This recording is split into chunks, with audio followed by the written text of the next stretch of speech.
Answer about Act 181 and moving forward and what's happened in the past. We're going to start with the Pledge of Allegiance. Paul Caraccio is going to lead us in the pledge. I pledge allegiance to the flag of the United States of America and to the republic for which it stands, one nation, under God, indivisible, with liberty and justice for all. Thank you.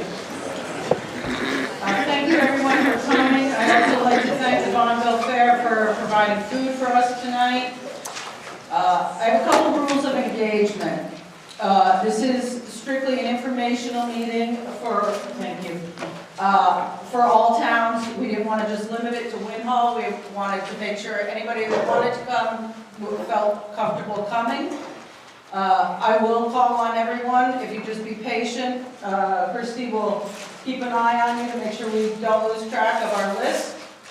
Tim has the portable microphone for when someone's ready to speak. If you would just state your name and town for Caroline. The maps in the back are all the surrounding towns. Andrea had those done for us. If your town isn't up there or it's not specific enough to your property, we can look at it at the end of the meeting. We'll pull it up and we'll try to help you out.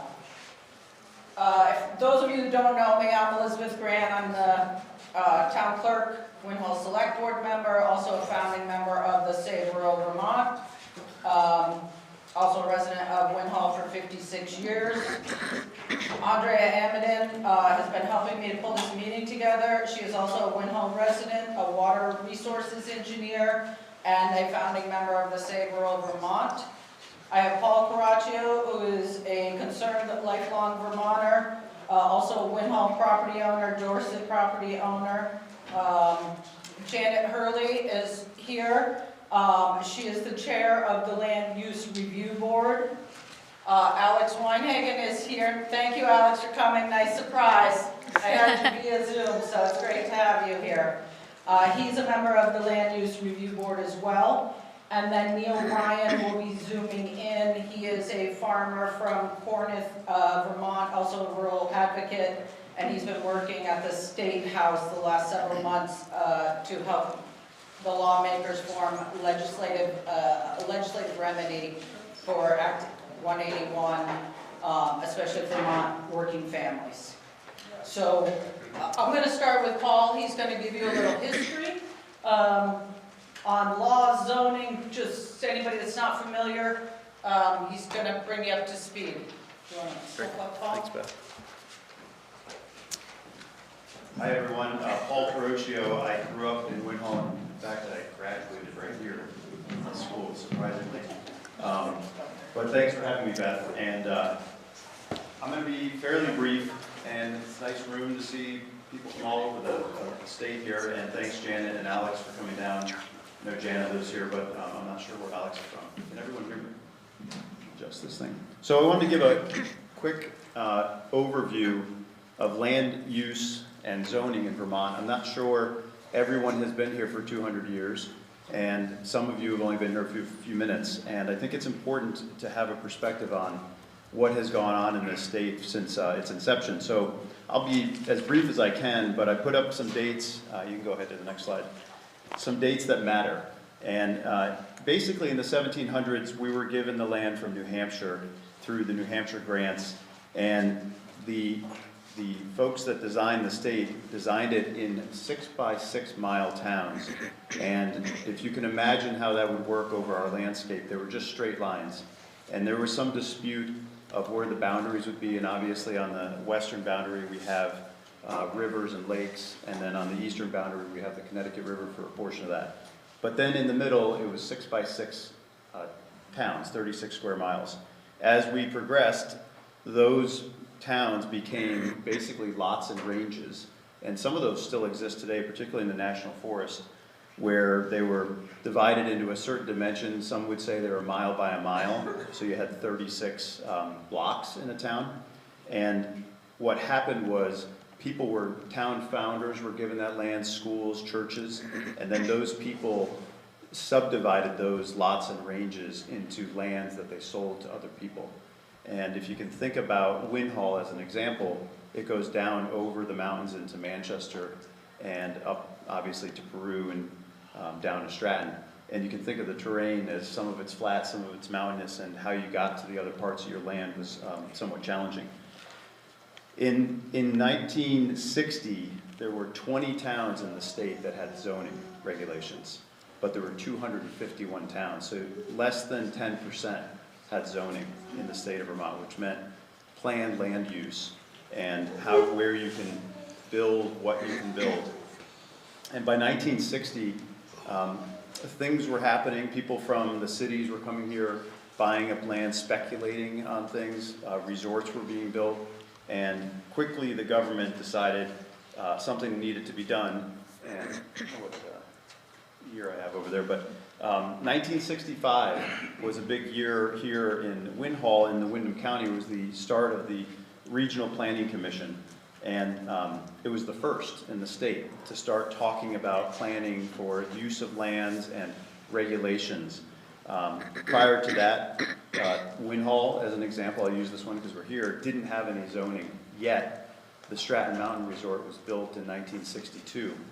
And kind of a miracle, actually, if you think about land use and almost having a Walt Disney approach to Stratton. It was all done without any land use planning regulations, yet it was a pretty amazing feat.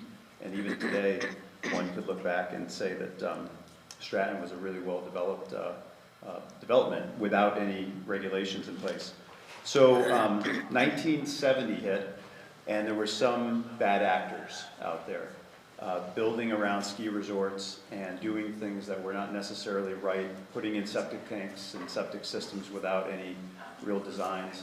And the state governor and a lot of the House and Senate decided to create an act called Act 250, which had a bunch of criteria, and it was our first real top-down regulatory rule of zoning from a state perspective.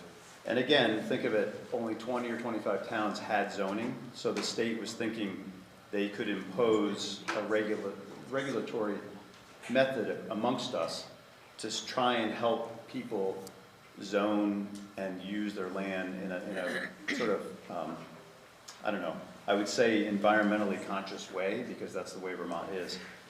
So how did we get to 2026 where we have Act 181? So between then, all of the regional planning commissions developed. There are 11 of them now, and they exist across the state, with Windham Regional being the first. And since Act 250, which we can talk about more, but I'll just keep going on the schedule of time so that then we can get into the details of other things. Since 1970, we have had several rules that are significant besides Act 250. We've had the wetlands regulations come about, kind of timed right at Act 250, but they've been modified all the way through 2 to 3 years ago, and they continue to be more restrictive in terms of the use, learning more about wetlands, and then continuing to create more restrictions. Again, a top-down approach from the state government down through the regional planning commissions down into the town zoning and our land use. And then in 1997, continuing really through 2014, we've had the stormwater rule, which today's rule says if you're going to disturb more than a half acre of property, you have to get a stormwater permit, and there's a whole bunch of other things there too. But that's the one key thing to remember. If you disturb a half acre or more of land, you need a stormwater rule. Coincidentally, an 800-foot driveway is about a half acre of land. So keep that one in your cap. 2014 was the river corridor rule, which said you would have to check in with the state if you want to develop anything within 50 feet of the top of the bank of a river. So that meant anything from 50 feet from top of bank back, and you wanted to put a house or a barn, driveway, you would have to check in with the state river corridor folks. 2015 was flood hazards rule, which was a mandate that towns had to designate flood hazard zones. That probably tied in with all of the flood hazard zones that the national flood zones were already defined as, but some towns knew better, so they created more zones.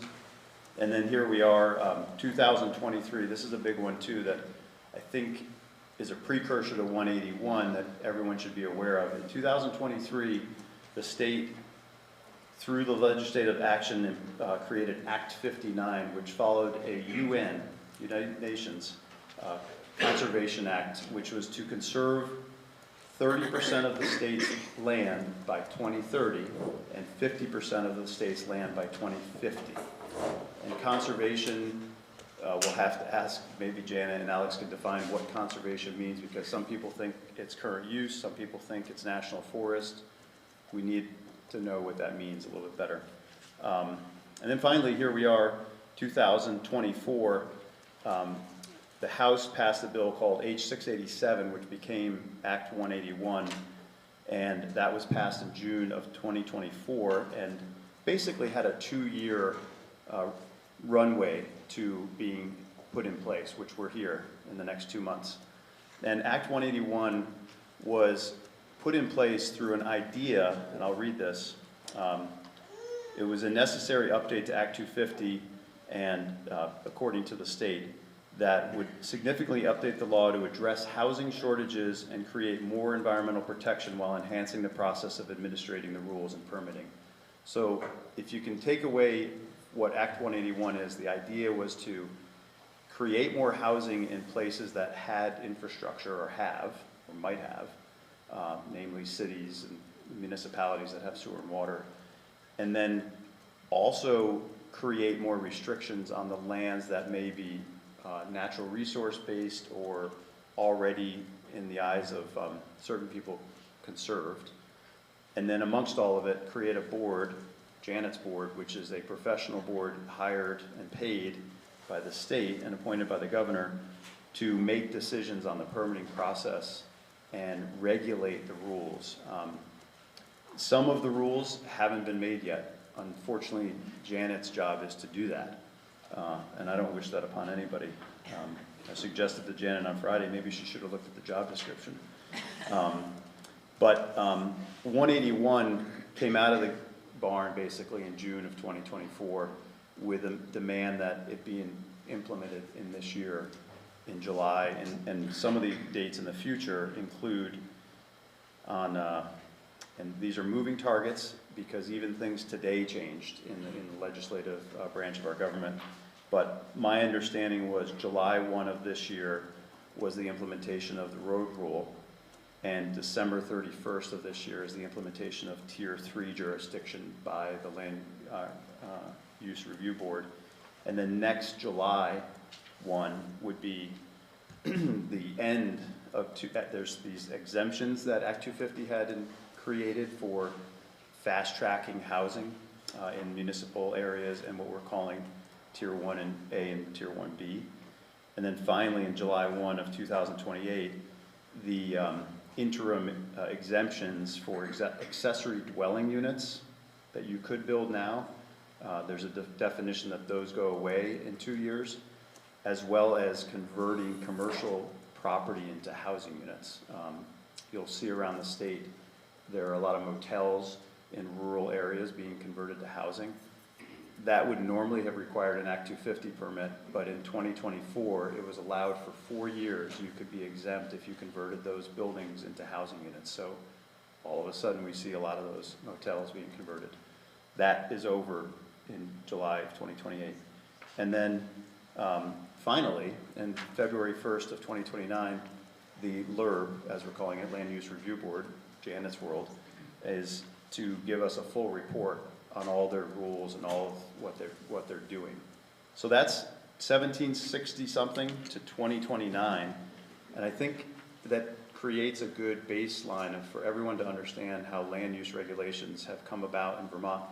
The most important thing, which I think is a big piece of the puzzle, is that 206 of the 251 towns in Vermont now have their own town municipal zoning bylaws.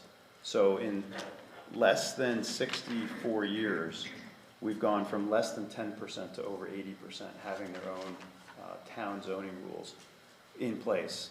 And if you really think about why we have Act 250, it was because we didn't have town zoning in place. It was a It was a state-led effort to help the towns, but we've evolved and we all now have, most of us have in towns, land use bylaws and zoning. So we're at just past 80%. So I'll leave it at that for now, and then I'm sure I'll be back to help answer questions or comments. Thanks, Beth. Thank you, Paul.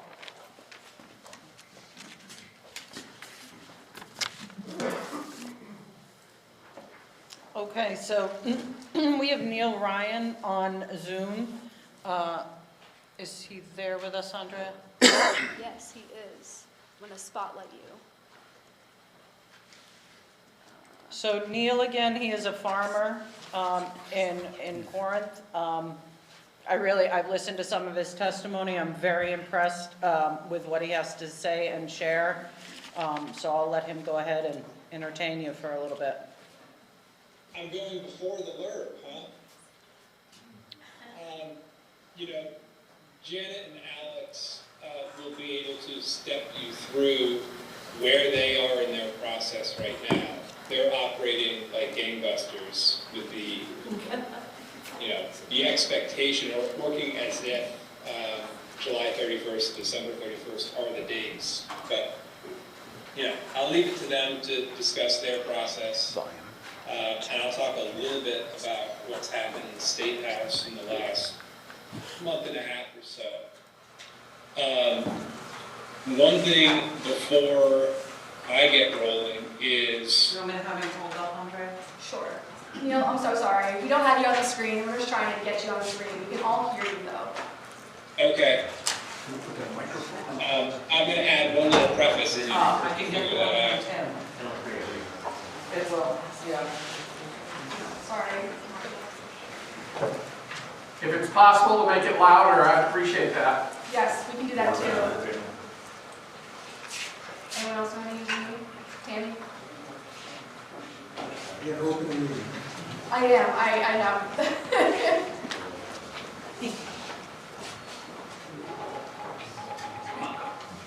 You might be able to set the No, it's microphone getting this on the next to screen. I shared my screen and then I lost the ability to. Thank God they're in charge and not me. We'd be looking at the leopard all night long.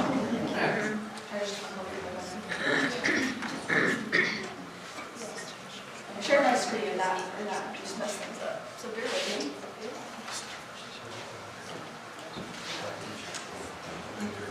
I like some things. It's the different place.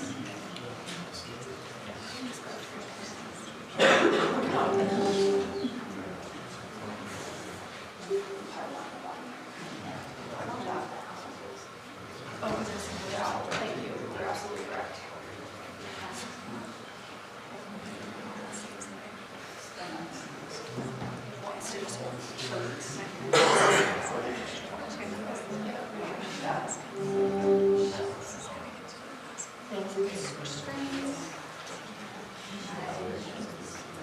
Oh, there we go.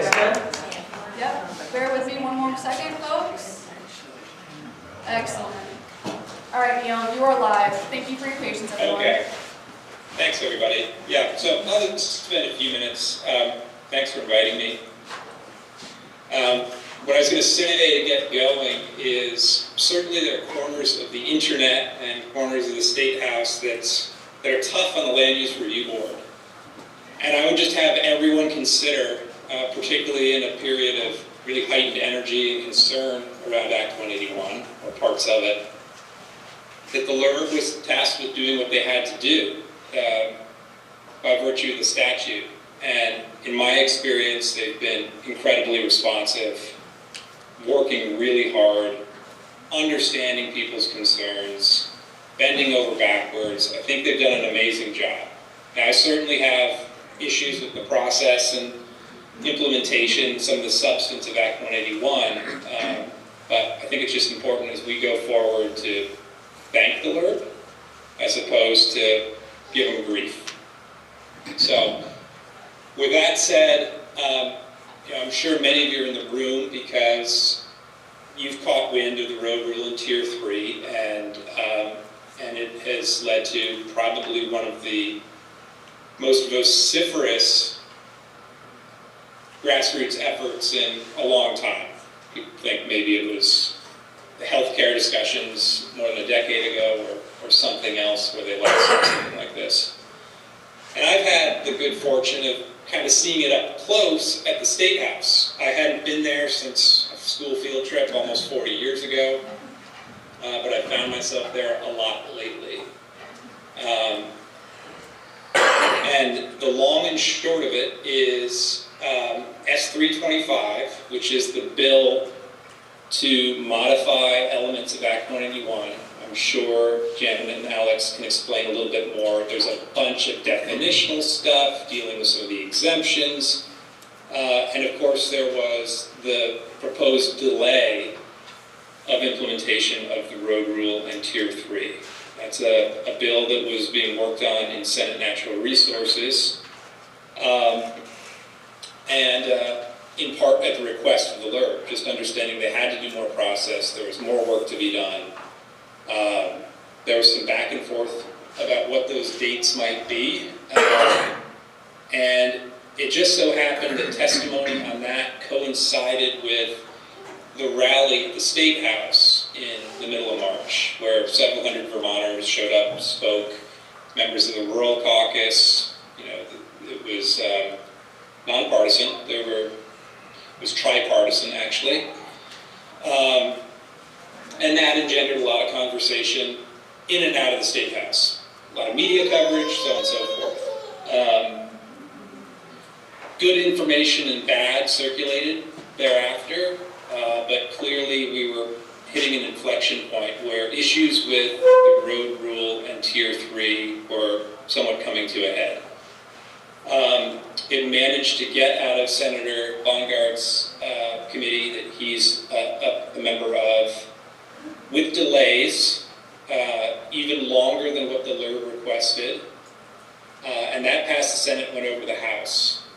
Over the last 3 weeks, the House Committee on Environment took a lot of testimony, and it was some of the architects of 181, it was housing advocates, it was Vermont League of Cities and Towns, it was VNRC, the LURB was there, but for the first time in this process, it was regular Vermonters too. So farmers and people who've been through Act 250 in the context of their farm, and so on and so forth. And for whatever reasons, by the end of that testimony, it became clear that the votes existed in the House to repeal the road rule and Tier 3. So the Rural Caucus put out a letter that had 70-something signatories, many of them Democrat, and that meant that a floor amendment to repeal the road rule and Tier 3 had the votes.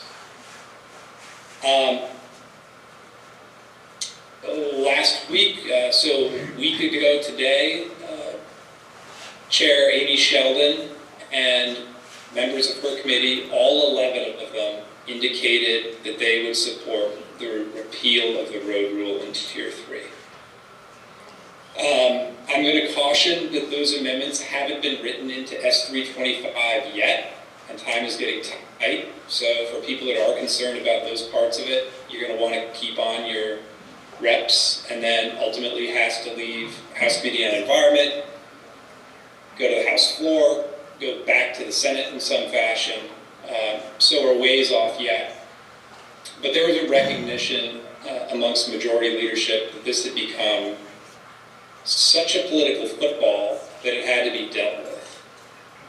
And the substance behind that, in my opinion, and it was picked up by a number of legislators, is that there were equity issues and fairness issues implicit in this.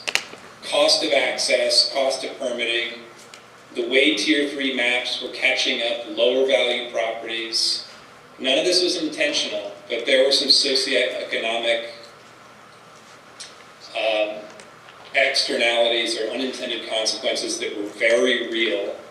I know the LURB intended to do that piece of the work, but it hasn't been done yet. And, anger and concern really just hit such a boiling point. The legislature indicates that they're going to deal with that this session.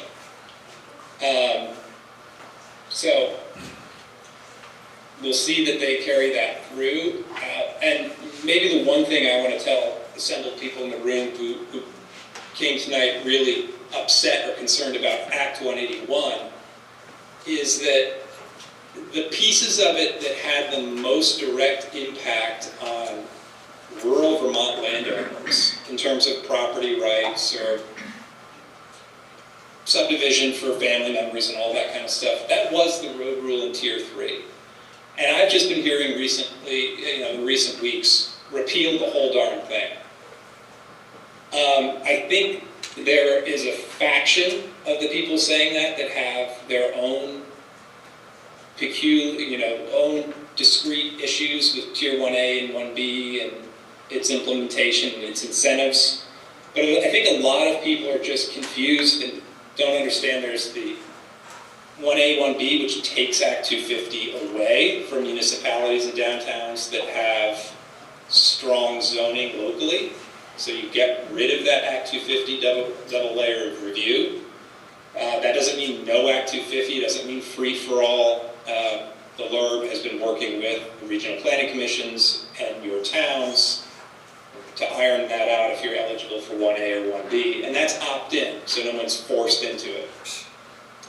So I think, speaking for what I'm hearing from most of the legislature, almost everyone there at the state level is in support of that idea.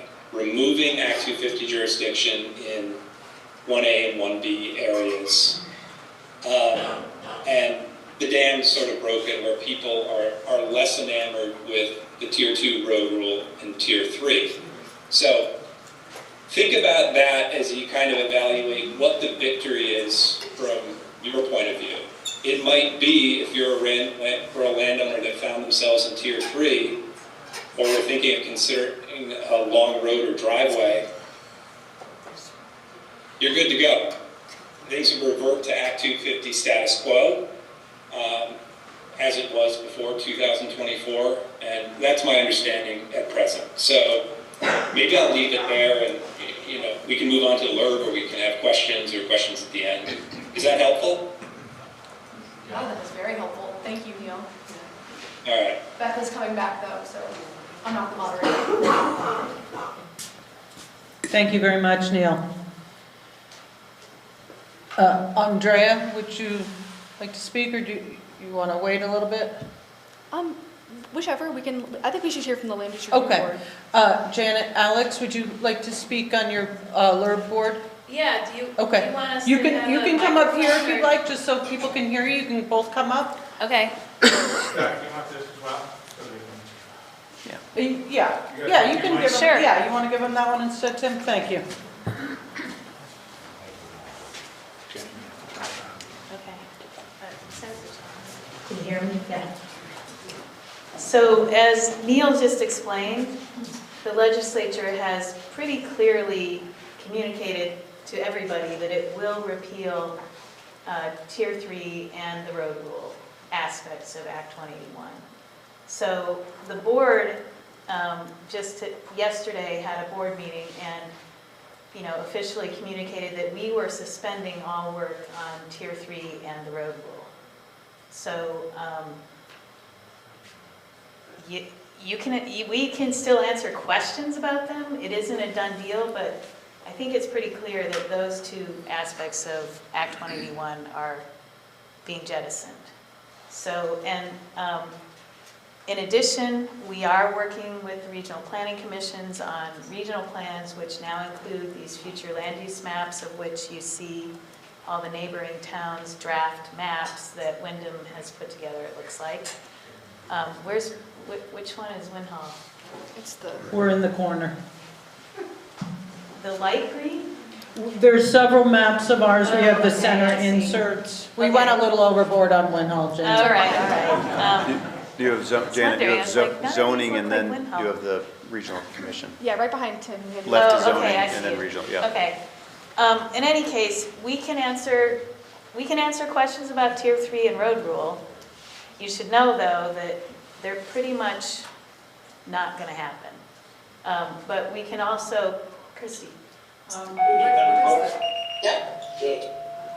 What is the timeline for when it would conceivably be a done deal? The House Environment Committee is working on revisions to that Who's she? S320. She's on the, local, on the lure, Can we get everybody on there? Yeah, land use regional board. Mute all, yeah. Mhm. So, sorry, Christy, what was She your said question? they're not working on this, they're not working on Whoever's- this. So I think you can mute all. Yeah. Janet, sorry, I was just wondering when you said that it's very likely that they're going to Oh, yeah, repeal- sorry, that was your question. May. So this session, like any minute, they could come out with a revised S325 that would include provisions to repeal those aspects. And we don't know yet which other aspects of Act 181 may be modified. As Neil explained, the board had asked for extensions on both of those aspects and others, as well as some tweaks here and there to other aspects of Act 181. Many of those were in S325. It now has to come through the House Environment Committee, and they're going to make further revisions. They're probably going to ask for more testimony once they put that new S325 out there. We'll read it, you should read it, and give them your feedback. And they will ask for us to give, testimony on that once it is released. So they're working on that. I listened to some of the testimony after we gave testimony on Tuesday. We actually gave testimony on Tuesday right before the committee had that conversation, which it said it would be repealing those aspects. And then they had more testimony and more discussions through the week. They continued, they had a bunch of people on the schedule this week to go through 325. So my guess is a revised 325 wouldn't happen until they go through the list of people that they have invited in this week, but I think the short answer is everybody needs to pay really close Yeah. attention over the next 2 weeks. yep, it could And be then any we're gonna minute. know what the outcome is likely to look like. And then when is it gonna be a done deal? Probably towards the end of the session. I would imagine mid to late May is when it'll go back to the Senate and eventually make it to the governor's desk. And that's when it becomes a done deal, when he signs it. Yeah, Thank you. Can I ask a question? so, Yes. Janet, can I ask a question? yes, So Neil had mentioned that it still has to go through the Senate, which could go to committee and then could get more revisions and, I don't think it would go back to committee in more revisions. They do what's called crossover. The Senate already produced Act 320, or the bill, S325, and it went to a vote by the entire Senate, and then it went to the House, and it goes through the committee again, and then it'll go out to the House, and then it goes back to the Senate, but I don't think it goes to committee again. There are lots of options once the House approves it and it goes back to the Senate. The Senate can either concur and then it goes directly to the governor as the House drafted it, or the Senate can think about it and try to make revisions and pass it back to the House, or they can assign a conference committee to hammer out the details between the House and Senate for those two chambers to vote on. So you're right, Paul, we don't know exactly what will happen once it gets back to the Senate side, but those are the options, and we'll see. I think as Neil indicated, the movement has moved the legislature. Yeah. And I don't see this going any other direction than the repeal of those two provisions. That's a little dangerous for me to predict, but that's my prediction. Yeah. our senator is on the call. We could just ask Senator Bongartz right now what he thinks the Senate's going to do. I don't know if Seth can predict what the entire Senate's going to do, but Sorry. hold on. If Sorry. you would just, Seth is speaking. yes, Seth is going to speak and then we'll call on you. Beth is calling on you, Seth. Oh, okay. I can't answer that question for sure, although I think there's so theoretically, it would come back to the Senate, and it actually would, in a way, come back to the committee, to the Senate Natural Resources Committee, because the Senate Natural Resources Committee would meet, review what the House did, and then make a recommendation to the Senate about which direction to go with, or whether to ask for a committee conference. I think there's depending on what things go, there's a strong likelihood that we would, could see us concurring. So, I can't say for sure, but I think there's not a lot of opposition to repealing the road rule and Tier 3. I can talk about that more later. So Seth, I'm just going to ask if everybody could hear Seth. No.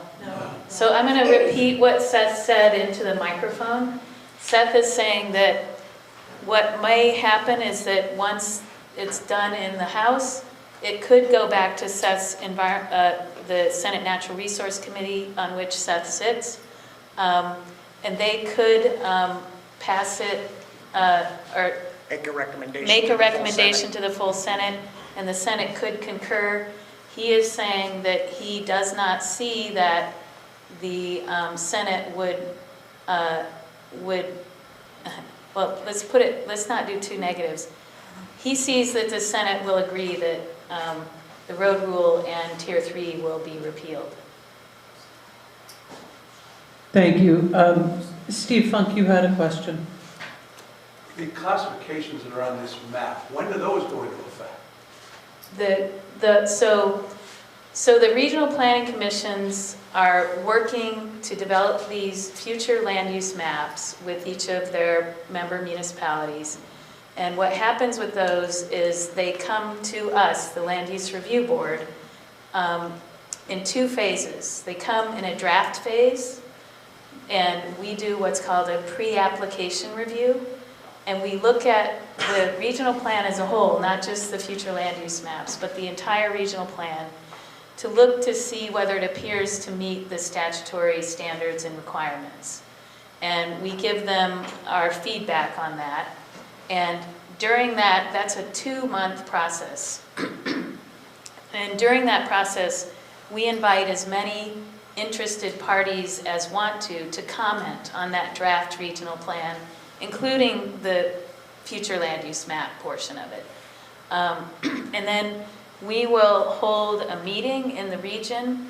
We will probably conduct site visits and go to any of the areas that are proposed on those maps to receive the Tier 1B status. And those are areas that a municipality such as Winhall might choose to pursue that status, which would confer Act 250 exemption on housing projects of up to 50 units, simply put. And those areas on that future land use map that are eligible for that exemption are going to be your village centers, your village areas, and what are called planned growth areas.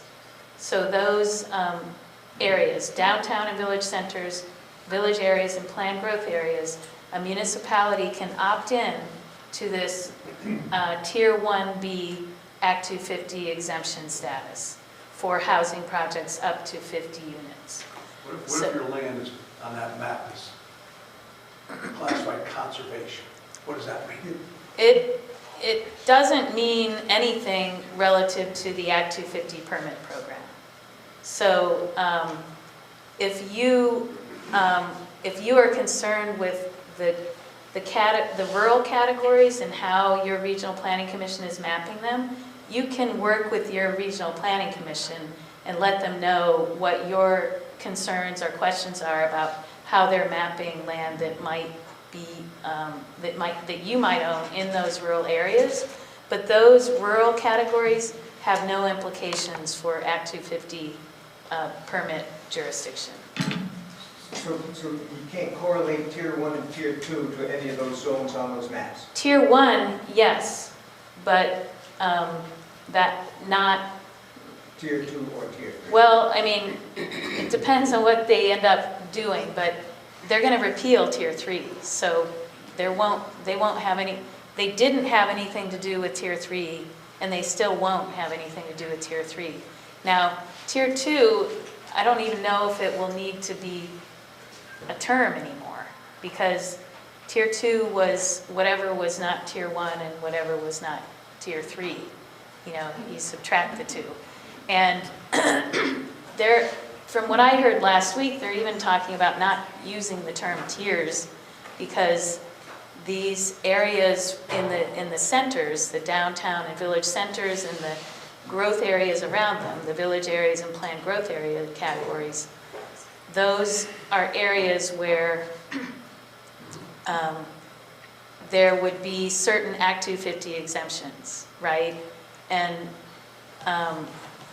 they're talking about calling them something other than tiers, because there would be no tier 3, and therefore you don't really need a term for tier 2, because all you have are these exemption areas that are approved through the land use review board process. If your town opts in to that tier 1B status. The other term is tier 1A, and those are basically the same areas, and a municipality can apply to the board to get complete exemption from Act 250 in those centers and areas around the centers. So would say a ski area, would that be a tier 1A or B? ski areas are likely going to be classified as something called natural resource-based recreation areas. So there are 10 categories that are prescribed in Act 181 for these future land use maps. 3 of them are these areas in town centers that could get these Act 250 exemptions, but the rest of them have nothing to do with Act 250 jurisdiction. Ski areas, almost all of them, I would think, already have Act 250 permits, so they're already subject to Act 250. Janet, can I just add? Yes, you can. So I'm going to give you short answers. Janet gives you the detailed answers. Those maps will become effective by the end of the year. That's when the sort of time horizon is for the future land use maps that all the regional commissions are working on or due. So that's the answer to that. And yeah, the quick answer is no, the ski areas won't be tier 1 or tier 1A or 1B. They won't be eligible for Act 250 exemptions, and as Janet said, they're already in Act 250 today. Andrea has a I want question. to call on Michael because he's been... Oh, I'm sorry, Michael, I No, didn't it's see your okay. hand up. Good evening, Michael Fernandez. I'm the District Manager of the Bennington County Conservation District and Regional Commissioner for Conservation next door to Bennington County. I have somewhat of a concern on these historic village areas, as they are very often places that I respond to during peak flooding events. The historic village center, which I believe is the formal designation that the regional commissions were instructed to use, and correct me if I'm wrong, often fall within floodplains. And while those tier 1A and B areas may fall outside of Act 250 jurisdiction, will they also fall outside of Act 121 exemptions, which is the Flood Safety Act that passed, I believe, in 2024, along with Act 181, that was intended to protect river corridors so that we aren't losing millions upon millions to billions of dollars every time we get a peak precipitation event, which is now happening much more frequently. So what is the LURB doing to communicate that contradiction to the legislature, and how do you plan on addressing those issues? Thank you, Michael. So the Act 181 allows that towns can do planning that would move their centers out of those areas. They can also leave them as called centers. It's sort of, but Act 181 allows for relocation of centers, so to speak. And, you know, showing the board that there is planning in place here. This is where we want our new center to be. But they can still identify existing historic centers as centers. The act, with regard to flood hazard and whether those areas should be Tier 1A or Tier 1B, the municipalities have to have zoning and subdivision regulations and flood hazard and river corridor regulations applicable to the whole town to be eligible for those Tier 1A and B exemptions. And it's a little confusing because they talk about this in 3 different paragraphs in statute, and each paragraph reads differently. But the idea is that you can include flood hazard and river corridor areas in these centers, and you can include them in the village areas, but you can't have them in the planned growth areas except for infill areas. And you can't, so that's an area that, frankly, the board at some point, I think, was planning to address with recommended changes in statute so that we had consistency across the language, but we had our hands full and we were sort of putting that off until next session.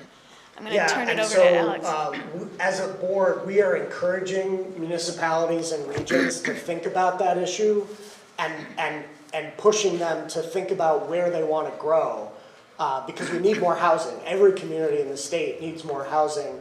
And the best place to do more of that in a dense situation is where there's infrastructure, where there's already centers, but there is that flood hazard issue.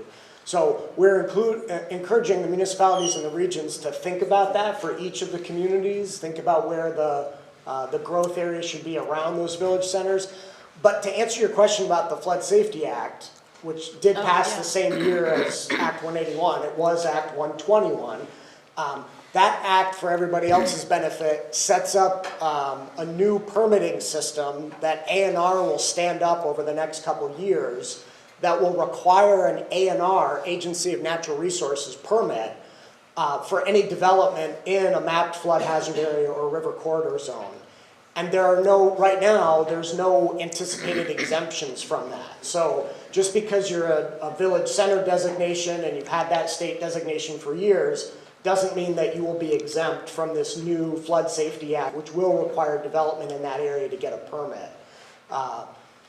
The Agency of Natural Resources is just starting that work, so we don't really know what the details of that permitting system will be and what they might exempt or not, but that's the intent, is to say, you're in a flood hazard zone, you're gonna develop, let's say, a lot that is in between 2 other lots that doesn't have anything on it, you're gonna need a permit from the Agency of Natural Resources to demonstrate that it will be safe, that it's going to be above those flood waters, and that the building is flood proofed for those events. That's a scary, that doesn't exist. Yeah, and I think our state's capital is a really good example of that. Montpelier is almost entirely the downtown in a flood hazard zone. We're not moving it, right? We're not picking up the capital and moving it someplace else. So what needs to happen in places like that is smart development and proper flood proofing of whatever happens there, whether you're improving or doing an infill project. But that's the intent of the Flood Safety Act, is for A&R to have, as Paul would say, a new regulatory structure, to get a permit to do that sort of development. And I'll just add that We haven't seen any final plans yet from the regional planning commissions. We've gone through several of these 2-month pre-applications. And Lamoille County in particular, which has been hard hit by a lot of flooding, is planning on moving their centers, and they're showing that on their maps, primarily with this transition infill area category that the legislature allowed from Act 181, but also just by, expansions of their existing centers just a little bit further away from that river. So the regional planning commissions and the towns are working on this, and they, if you want to be involved at your local level, then be involved with the regional planning commission drawing that map and its draft form, and giving them feedback about what your municipality wants to see. And Janet, we have Hannah. Yeah, Giuliani Hannah. would like to ask Yes. a question. Yeah, it's just a follow-up on that. So I'm on the planning commission for Winhall, and we have, initially we were shown that future land use map. And we challenged and we said, listen, we're looking at our, village area, which would be considered tier 1B because we don't have municipal septic. And that's not a viable place for building any housing in the future. So it's a non-starter essentially, right? It sounds nice and it looks like you're trying to encourage development. However, if Winhall is gonna have any real housing, it's not gonna be in our village center, which is right on the river. And we challenged that, right? We said, well, can we look at other areas here? And we were kind of greeted with we can try to push it out a little bit, but chances are, that's not really gonna be approved, so we don't wanna push it that far because the land use review board is gonna be like, well, why here? So and that was from the Windham Regional Commission. So I guess maybe what I'm thinking is it might be worthwhile, the land use review board really making sure the regional commissions understand that you're encouraging towns to look at better areas for future development, instead of it being we tried to push back and say, wait a second, we think we need to reevaluate this because that's going to not help us at all. I think that's a really good suggestion. I also think, yes, really good suggestion. I also think that the regional planning commissions drive these maps from your town plan maps. So if Winhall hasn't yet identified where it wants to grow that's different from the historic village center that you can't grow into because of flood hazard issues, then it's a joint effort between your town and the regional commission. So you're right to tell them that, but you also have to show them that by demonstrating that at the community level, you've updated your own map for Winhall, and your community is behind you and thinks that is the correct place to grow the village area. So we're all working on this together, and I think that's one way to push it faster, is to get the community out front and be like, hey, Regional Planning Commission, we just adopted a new town plan that shows we want to expand the village here. Or it doesn't even have to be the new town plan yet. You could show that the housing committee is working on this, and these are the areas that the housing committee has identified, and these are the documents that show you that this is what our plan is. And that we do intend to change our town plan to show this on our future land use map and our town plan. We just went through adopting a new town plan in this last year, and I think looking at this now, I'm like, it would have been really nice if because they helped us so much through that process. Yep. If this all happened, right? This all existed in 2024, and we kind of got blindsided, I feel like. So now it's we just adopted a new town plan, and now we're gonna have to go right back and be like, wait a second, the implications of this are so much grander than we understood in that process. And that's probably on us too, right? I don't think anyone was talking about Act 181 as much as we are now, and what the implications of Tier 1A, Tier 1B, and housing, and how it all fit together. And I don't blame anyone, I just think now we're just pushing that opportunity for housing so much further down the line. Well, as soon as you do, as soon as you do as soon as you do amend, you can ask, Wyndham to amend the plan accordingly. Yeah, and we both were formerly municipal planners. I worked for 22 years working for a town, helping them figure out what to do about this sort of stuff. So I get it. And we're really aware of the fact that this is not gonna all happen in 1 year. Even though all the regional plans are gonna get changed and updated and approved by us this year, we know that's not the end of the story. So I'm convinced that, into 2027 and probably 2028, a lot more towns will be able to update their regs and maybe their plans and come back for amendments to do just what you're talking about. Right. So planning never ends, you know that as a planning commissioner. Like, I learned that after 20 years. There's no finish line, you never get to declare victory, you just have to keep talking and keep working. And yeah, I think we can do that, and it may take, over the next year or two for more communities like Winhall to think through where the expansion really wants to be, and then have that reflected in the regional plan. Alex, I have a question from Michael. Michael, Did here? you still have a question, I Michael? did. Okay. I do just want to push back a little bit on the sentiment that it's really just explicitly on the individuals in the towns. Vermont has a law in the books, Act 154, but it hasn't been fully put into effect, but it compels state agencies and any entity receiving state funds to pursue land use changes, to proactively engage in meaningful participation with impacted parties. And that obviously did not happen here. You've got a member of the Planning Commission sitting right here saying that it didn't happen. So what is the LURB's plan to address that and to enter into alignment with Act 154, which Brian Campion, one of our senators for right here, passed in, I believe it was 2022. So what's the plan to address that other than having people like Beth call meetings? This is a great way to start, Beth. I know, it's the way I get to see all my friends and community. Right. So one of the requirements for regional plans now is that they have to show that they have provided for meaningful engagement of their communities. And it's one of the criteria that we look at when we are assessing the plans. That's new. It didn't used to be that you had to show that in a regional plan. So that's part of what we are assessing. Did you bring this out to your communities? Did you involve your communities in the development of this plan? And they need to show that they had a plan of engagement and that they did that.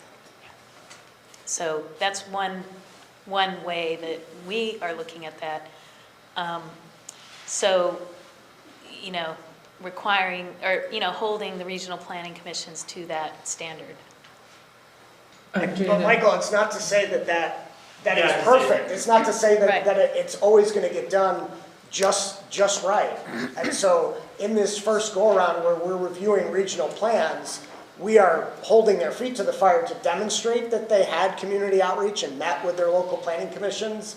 But we can't invalidate what they did. We can only say, demonstrate and give them advice on how to do it differently or better. And we've done that. There were at least a couple of regional plans in pre-application that we've reviewed that we said, you haven't fully addressed that criteria.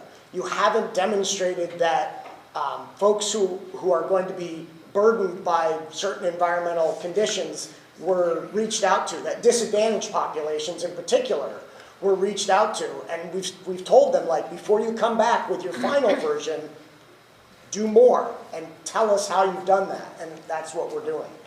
I am a regional commissioner and the executive director of a municipal entity of the state. I was not engaged in this process. I requested to be, and it never happened. So, You mean in the Wyndham or the Bennington? In the Bennington or the Wyndham, I have jurisdiction in both commissions, which is an odd thing. we have a public engagement plan in line with Act 154. We're also subject to Title VI of the Civil Rights Act because we receive federal funds. So I'm curious what the criteria for those public engagement plans were that you all are enforcing, given the fact that members of municipal government, members of regional planning commissions, and members of conservation districts that are agencies of the state that were not engaged proactively by the RPCs. Like what are the criteria that you all Well, hold one thing on I'll to? say is that neither Bennington nor Wyndham have come to us with a draft yet. So there's still time to engage them.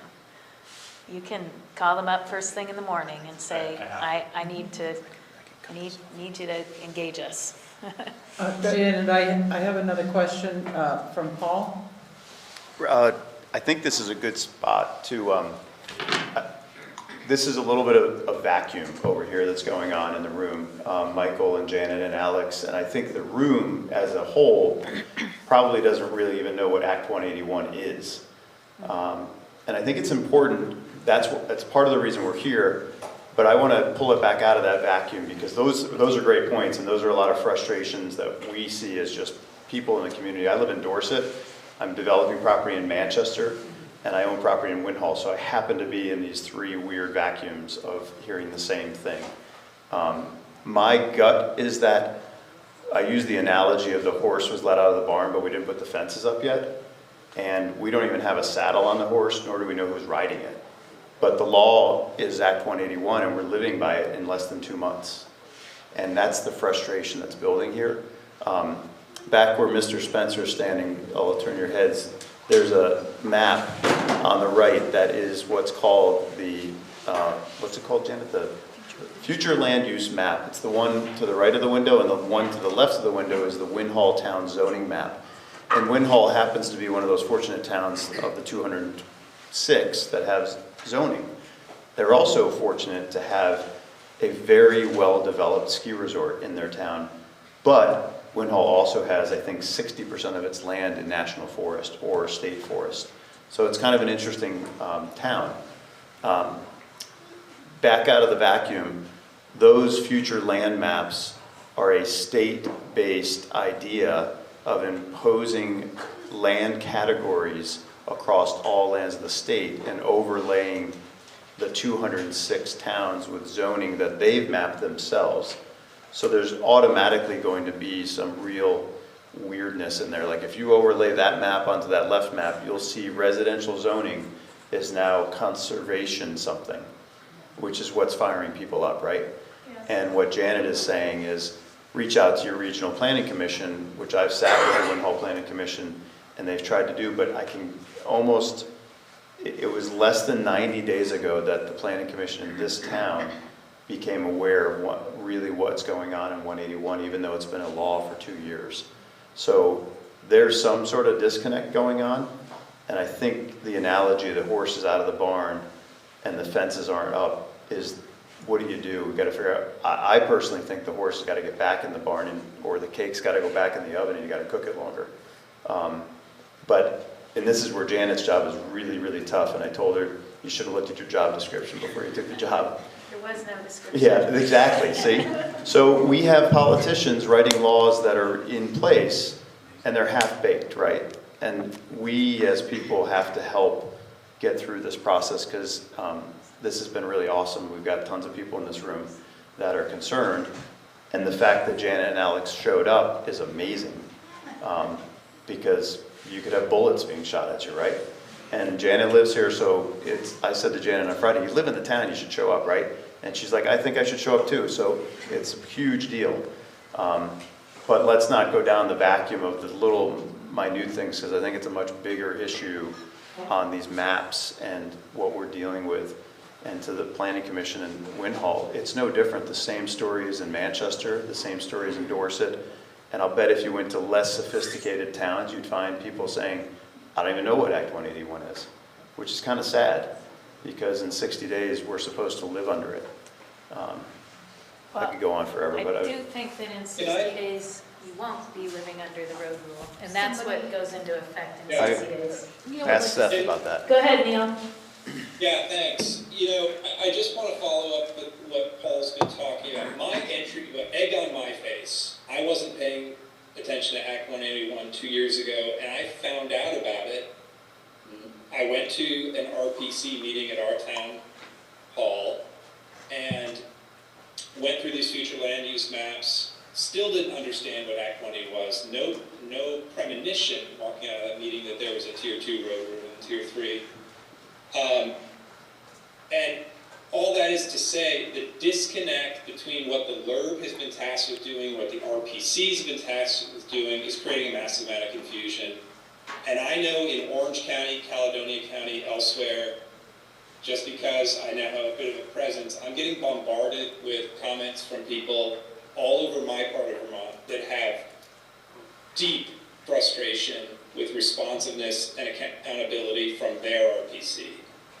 So these future land use maps, which we can keep saying outside of what's being designated as those 3 parts that can be eligible for, Tier 1B, all the rest is what, there's no teeth behind it, it's not enforceable, it has nothing to do with Act 250. Those areas are creating enormous concern.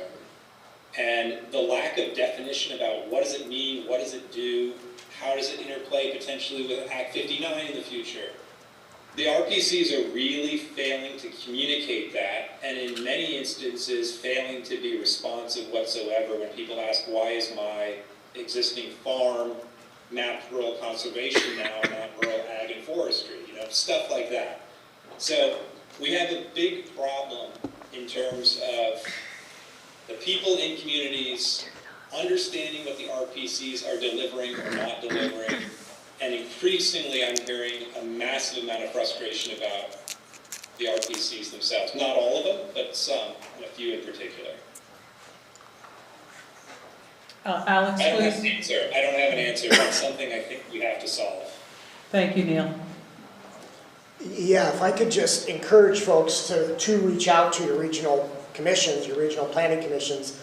To date, of the 6 that we have seen through pre-application, and Janet, you correct me if I'm wrong, it's actually been the flip of what Neil just said. Like, we have received input from municipal officials and residents in those regions that have said, the Regional Planning Commission did listen to me. They did come to my planning commission twice. They came to my select board.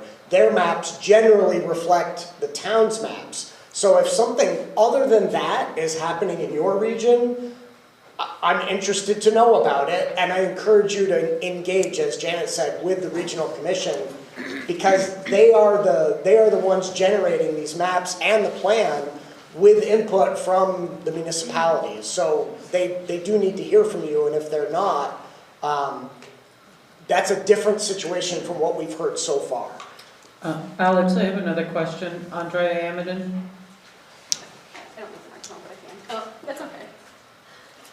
Thank you. So, with taking what you said and your predictions, if Tier 3 and the road rule are to be repealed, and I'll just go on that assumption for right now, we still have these future land use maps that are going to be final, let's say by the end of the year, by the end of 2026.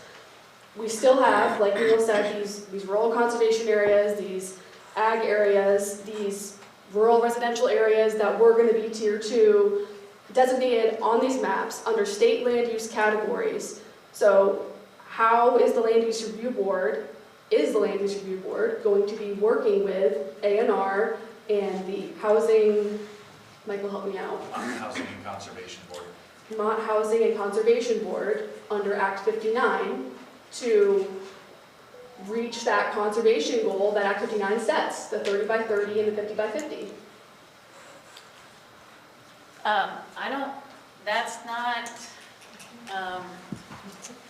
That's not something that the board is working with or enforcing necessarily.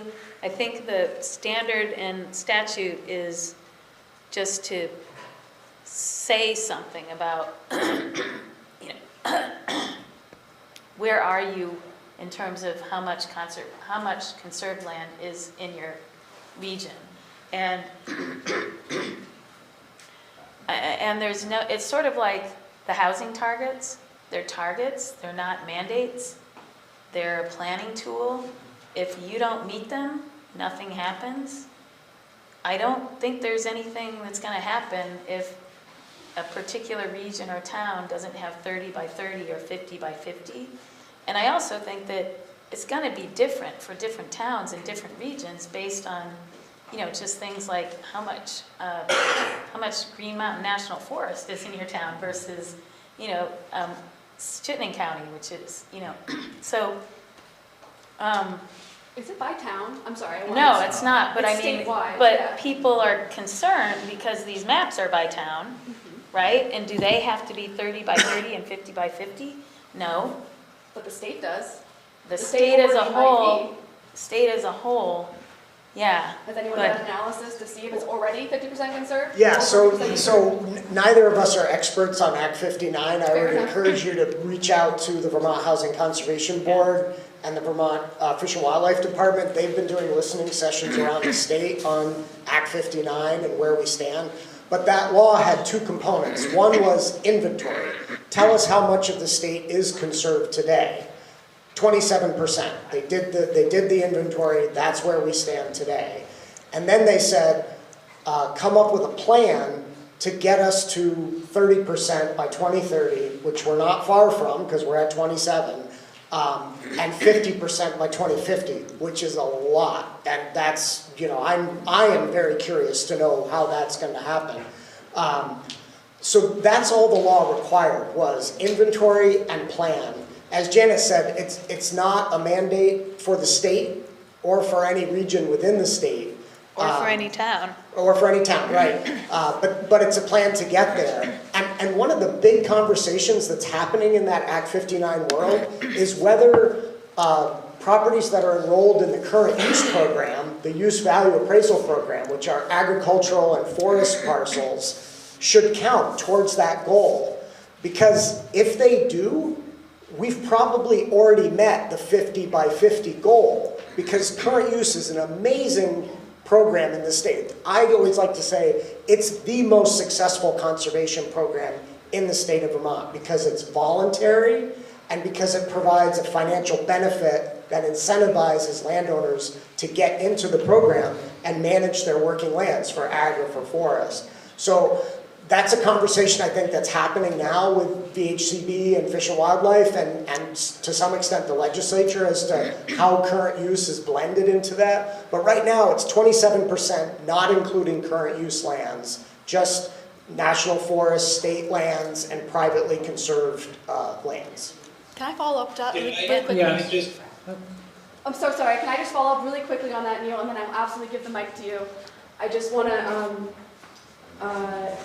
make a note that they are currently developing the 2026 conservation plan, and it will be finalized by the end of June 2026. So that is something that we should be, all of us, very vigilant about and looking at, and especially, I mean, if you don't know, that's totally fair, and I recognize I'm bringing a whole new act to this conversation, but I'm curious personally, I will be looking at how these future land use maps are demonstrated or maybe guiding the conservation plan that's currently being developed under Act 59. And I also want to make a note, current use as it currently stands is voluntary, but the word permanent is used a lot in Act 59, and it is indicating that it will be permanent conservation. So if your land is in current use, you will not have an opportunity, or someone won't have the opportunity to pay the back taxes and develop the property as they wish, or do what they want with the property as they wish. So I just wanted to add that tidbit. Neil, please go ahead.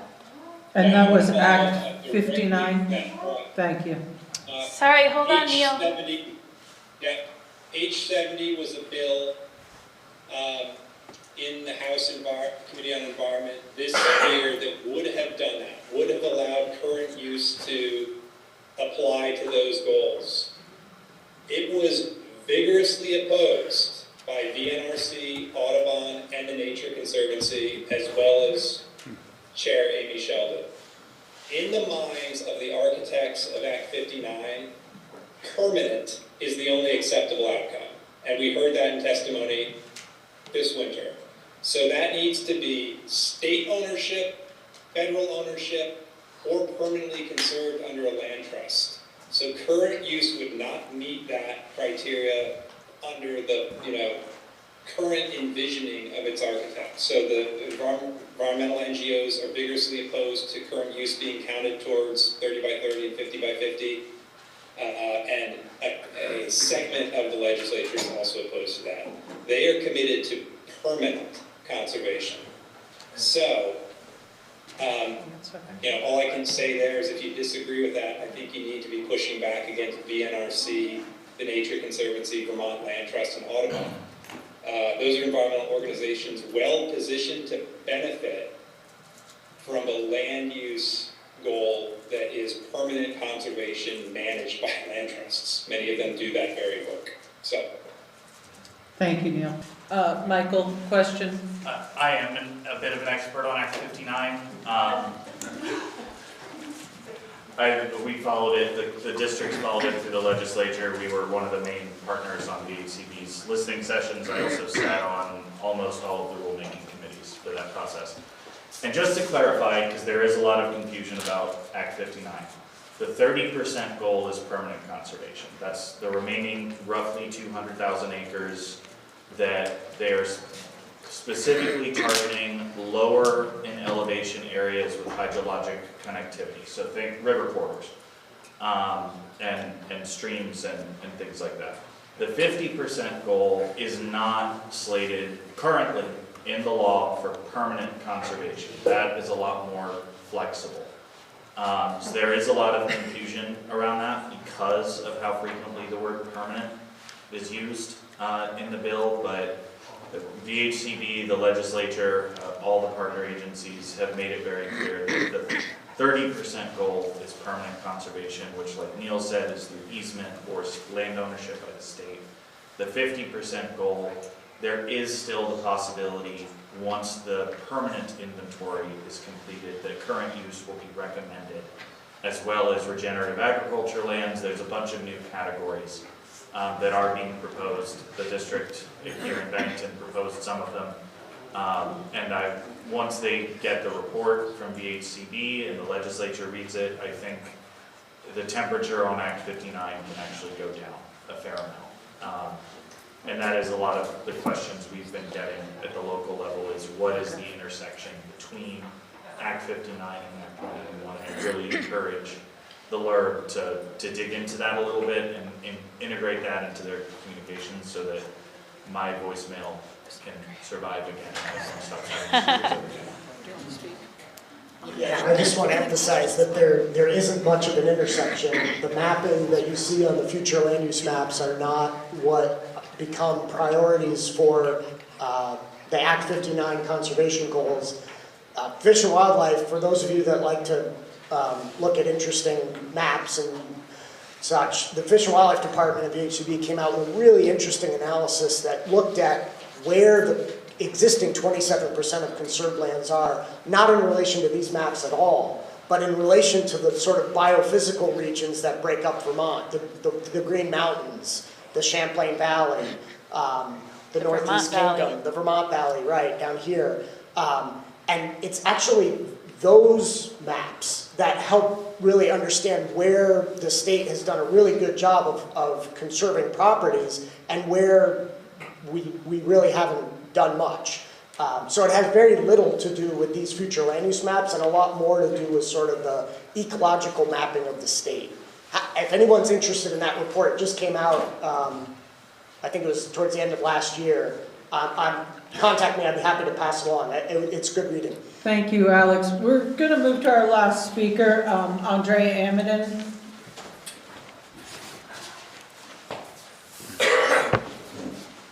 Thank you all for being here. I think this has been a really helpful discussion. We just want to kind of redirect it back to why we're all here, which is Act 181. As we know, there's many acts currently in our legislature. So let's just bring the focus back to Act 181. And just forgive me if I'm being repetitive with some of the answers we've already heard tonight, but I want to make sure that everyone here understands Act 181 and its implications before they leave here tonight. So as Beth introduced me, my name is Andrea Amadin. I'm a water resources engineer, lifelong Vermonter, and I have about a decade of experience with the Act 250 permitting process.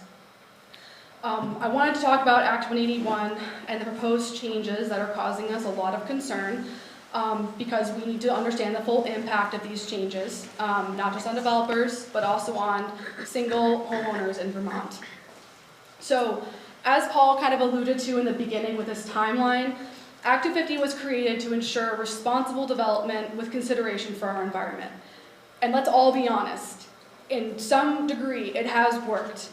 We don't have box stores in every corner, and we've managed to preserve much of our beautiful countrysides, mountains, and forests. And large development, I'm talking 100-acre parcels that are subdivided into parcels and big shopping plazas, they have to undergo deep environmental review. And I think we can all agree that they should. They shouldn't be able to just develop 100 acres without any public input or concern for the environment. So I wanted to take a moment to acknowledge the good that Act 250 has done for the state up to this point. So all of that said, Act 181 changes the jurisdiction of Act 250, and I believe it places a very large burden on private landowners who simply want to build a single-family home with a driveway. It would require these individuals to go through a lengthy and costly Act 250 review, and I think that's unreasonable and betrays the very core of Vermont's heritage. The idea that people should be able to live on and care for their land under their own management. As a civil engineer, I can tell you firsthand that the Act 250 process is burdensome, it's expensive, and from my personal experience, frustrating. Their review times are too long. There's a serious lack of responsiveness, which we've already heard from the Regional Planning Commission's side of things. There's also a serious lack of accountability and consistency across all of the reviewing districts across the state. Reform was mentioned a few years ago. There's rumblings of it in the engineering community, but the changes that have been passed, we feel like are the complete opposite of what we were hoping for. The Tier 1A and Tier 1B, where less Act 250 review would take effect in those areas, was what we were hoping for, but the extended review and the additional review for the road rule in Tier 3 was the complete opposite. And the Act 250 offices, from what we can tell, are already struggling to handle their existing workload since they can't bother to respond to an email or a phone call. So what's going to happen when hundreds of single-family home applications require an extensive Act 250 review with environmental permitting and all of the collateral permits that go along with it? So this bill as written, in my opinion, hurts our chances of making more housing available, which counteracts the main point of Act 181, again, in my opinion. If I haven't lost you yet, consider what Act 181 might do to your tax bill. These restrictions, specifically the rural conservation areas, although no one explicitly has said that they line up with Tier 3. I'm skeptical of that comment. I think it definitely indicates that Tier 3 may be applicable in that area, and I'm happy to pull up the draft Tier 3 mapping later for anybody who wants to look at it with me, and share that link with all of you as well.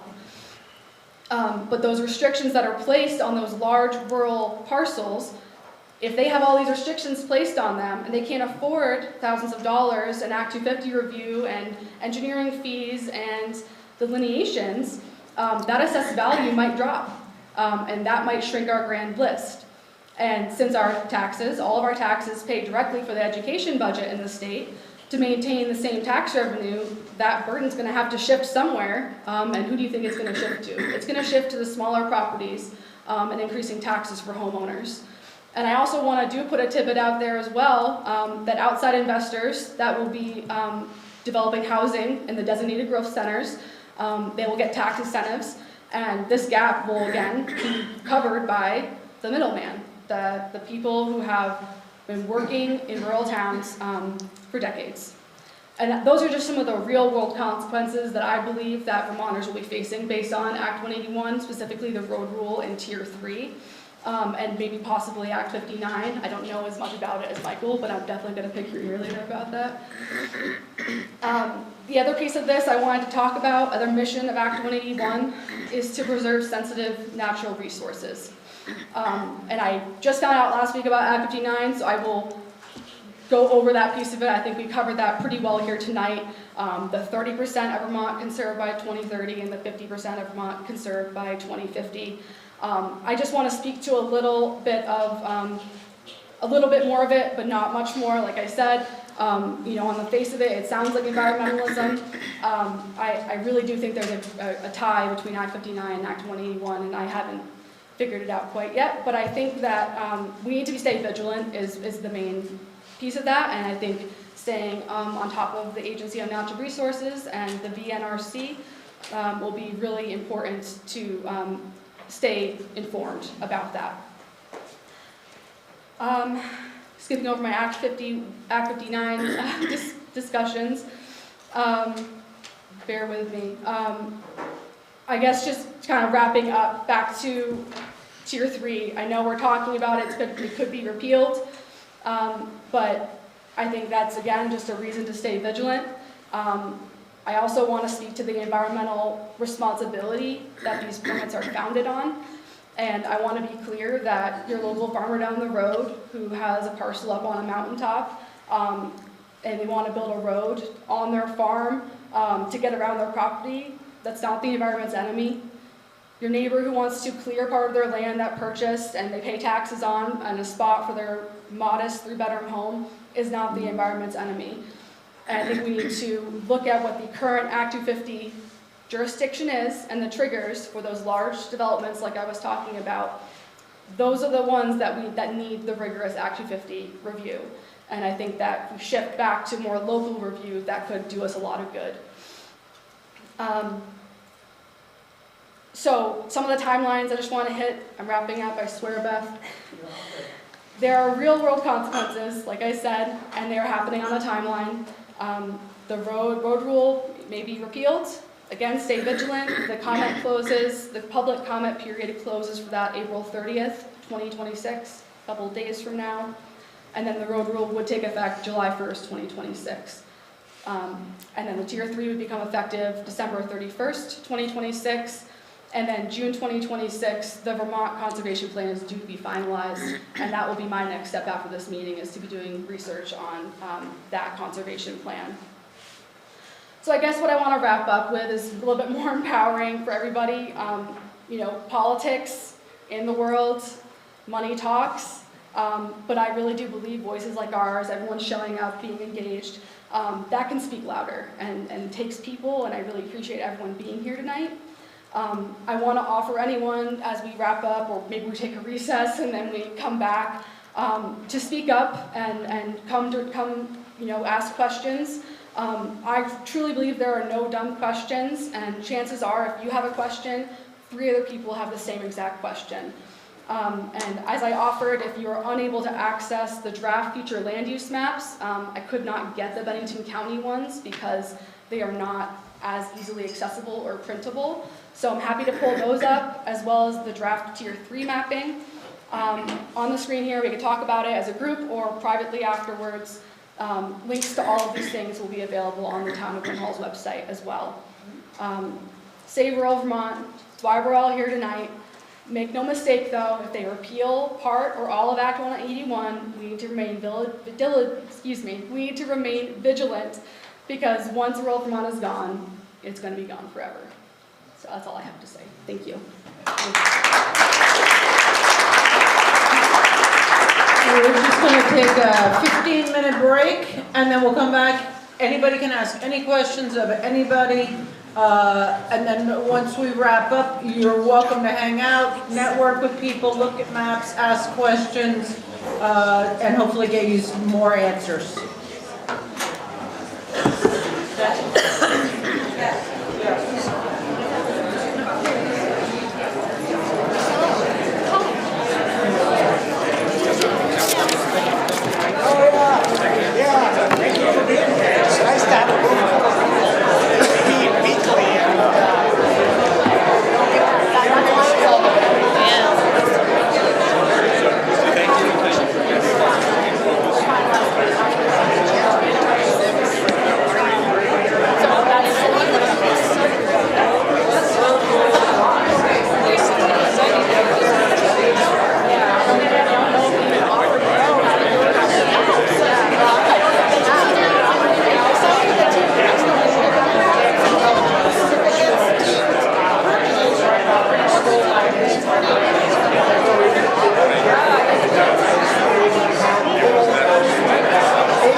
said about what permits are going to be applied. And what we really need, I think, is enforcement. But enforcement is new permits. That was the question I had. I might ask that. I think they did a horrible job up on the mountain. They didn't enforce it at all. It was a gross. It was totally gross. And it seems to me if they can't enforce the good permits, many thousands of them around the state. I absolutely agree. I absolutely agree. It's so great to meet you, Pat Beck. We used to have yeah. It's such a, I drove by your office all the time as a kid, so it's just so great to meet you in person. I'm sad to be time. Yes, oh my God. I know, yes. Yeah. That's very nice to meet you. Yes, you too. Thank you for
If you take your seats, we'll get some questions and answers in, and then you can network a little bit more, and then I'll let y'all go home. I got one more meeting tomorrow night.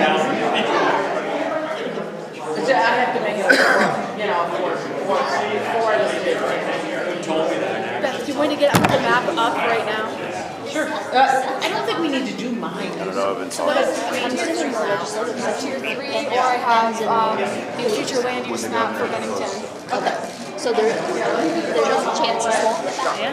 Or Robin, will you just let everybody know that we're gonna there we go. You should ask him.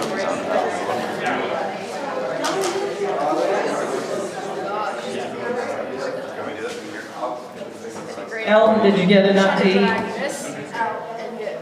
Okay, better take some home, Kelly. A little midnight snack. They left. I know, a lot of people did.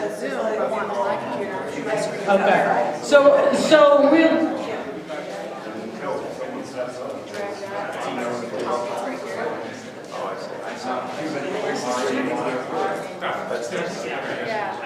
does anybody have any questions No, it's on my that's on my screen. for Elton? Alright,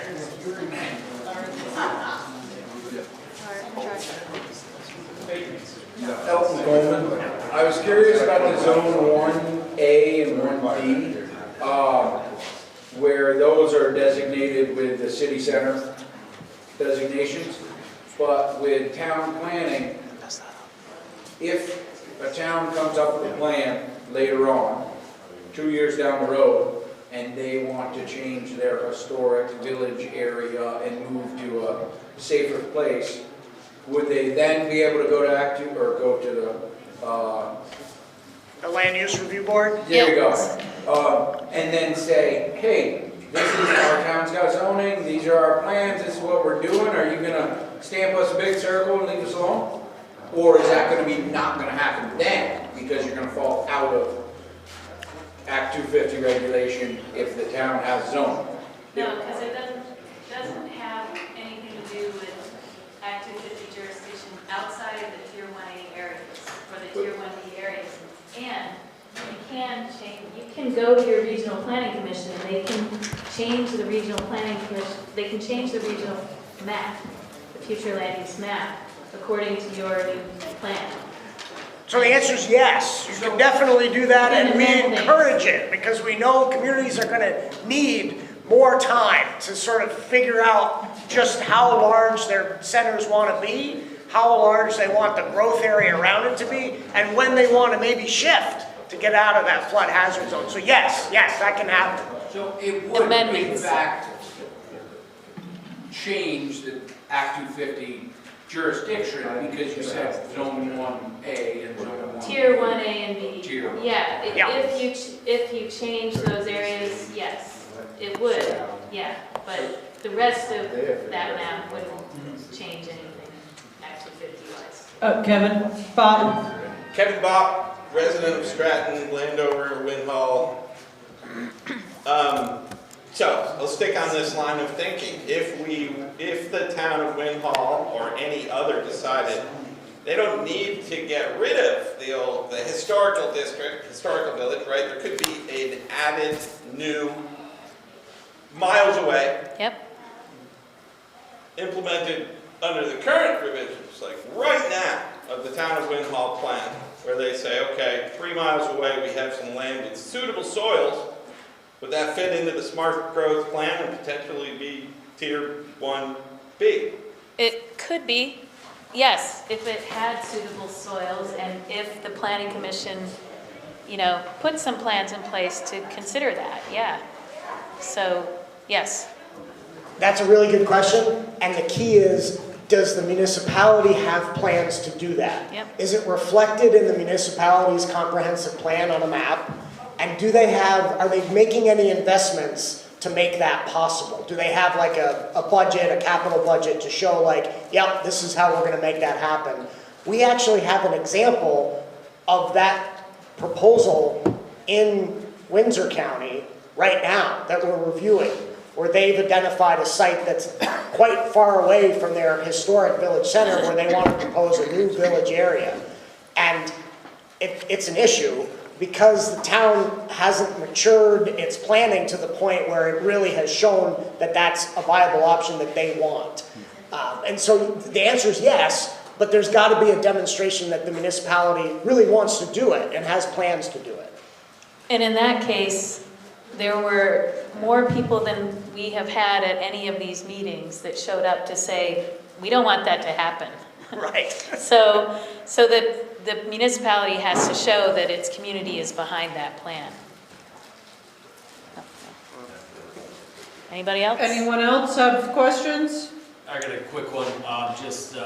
Can you just run over what the road rule would be? Just, I know that it's not supposed to because it's so much stuff. 800-foot road versus driveway. Yeah. Just a quick, what does road mean versus driveway? And what would that apply to if it was to go through? Right. Hoping that it doesn't. Right. But Yeah, so the road rule, in a nutshell, said if you're building a road of more than 800 feet, you need an Act 250 permit. Okay.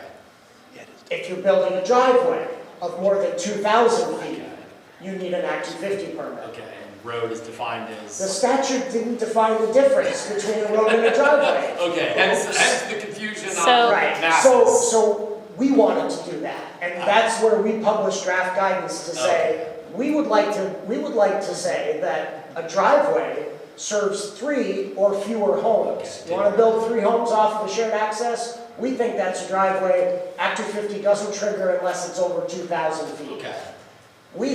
We wanted to say that a road is 4 or more homes. Or a commercial building. Well, we didn't. Really units and lots. So Yeah. less about commercial versus residential than how many parcels are served or units.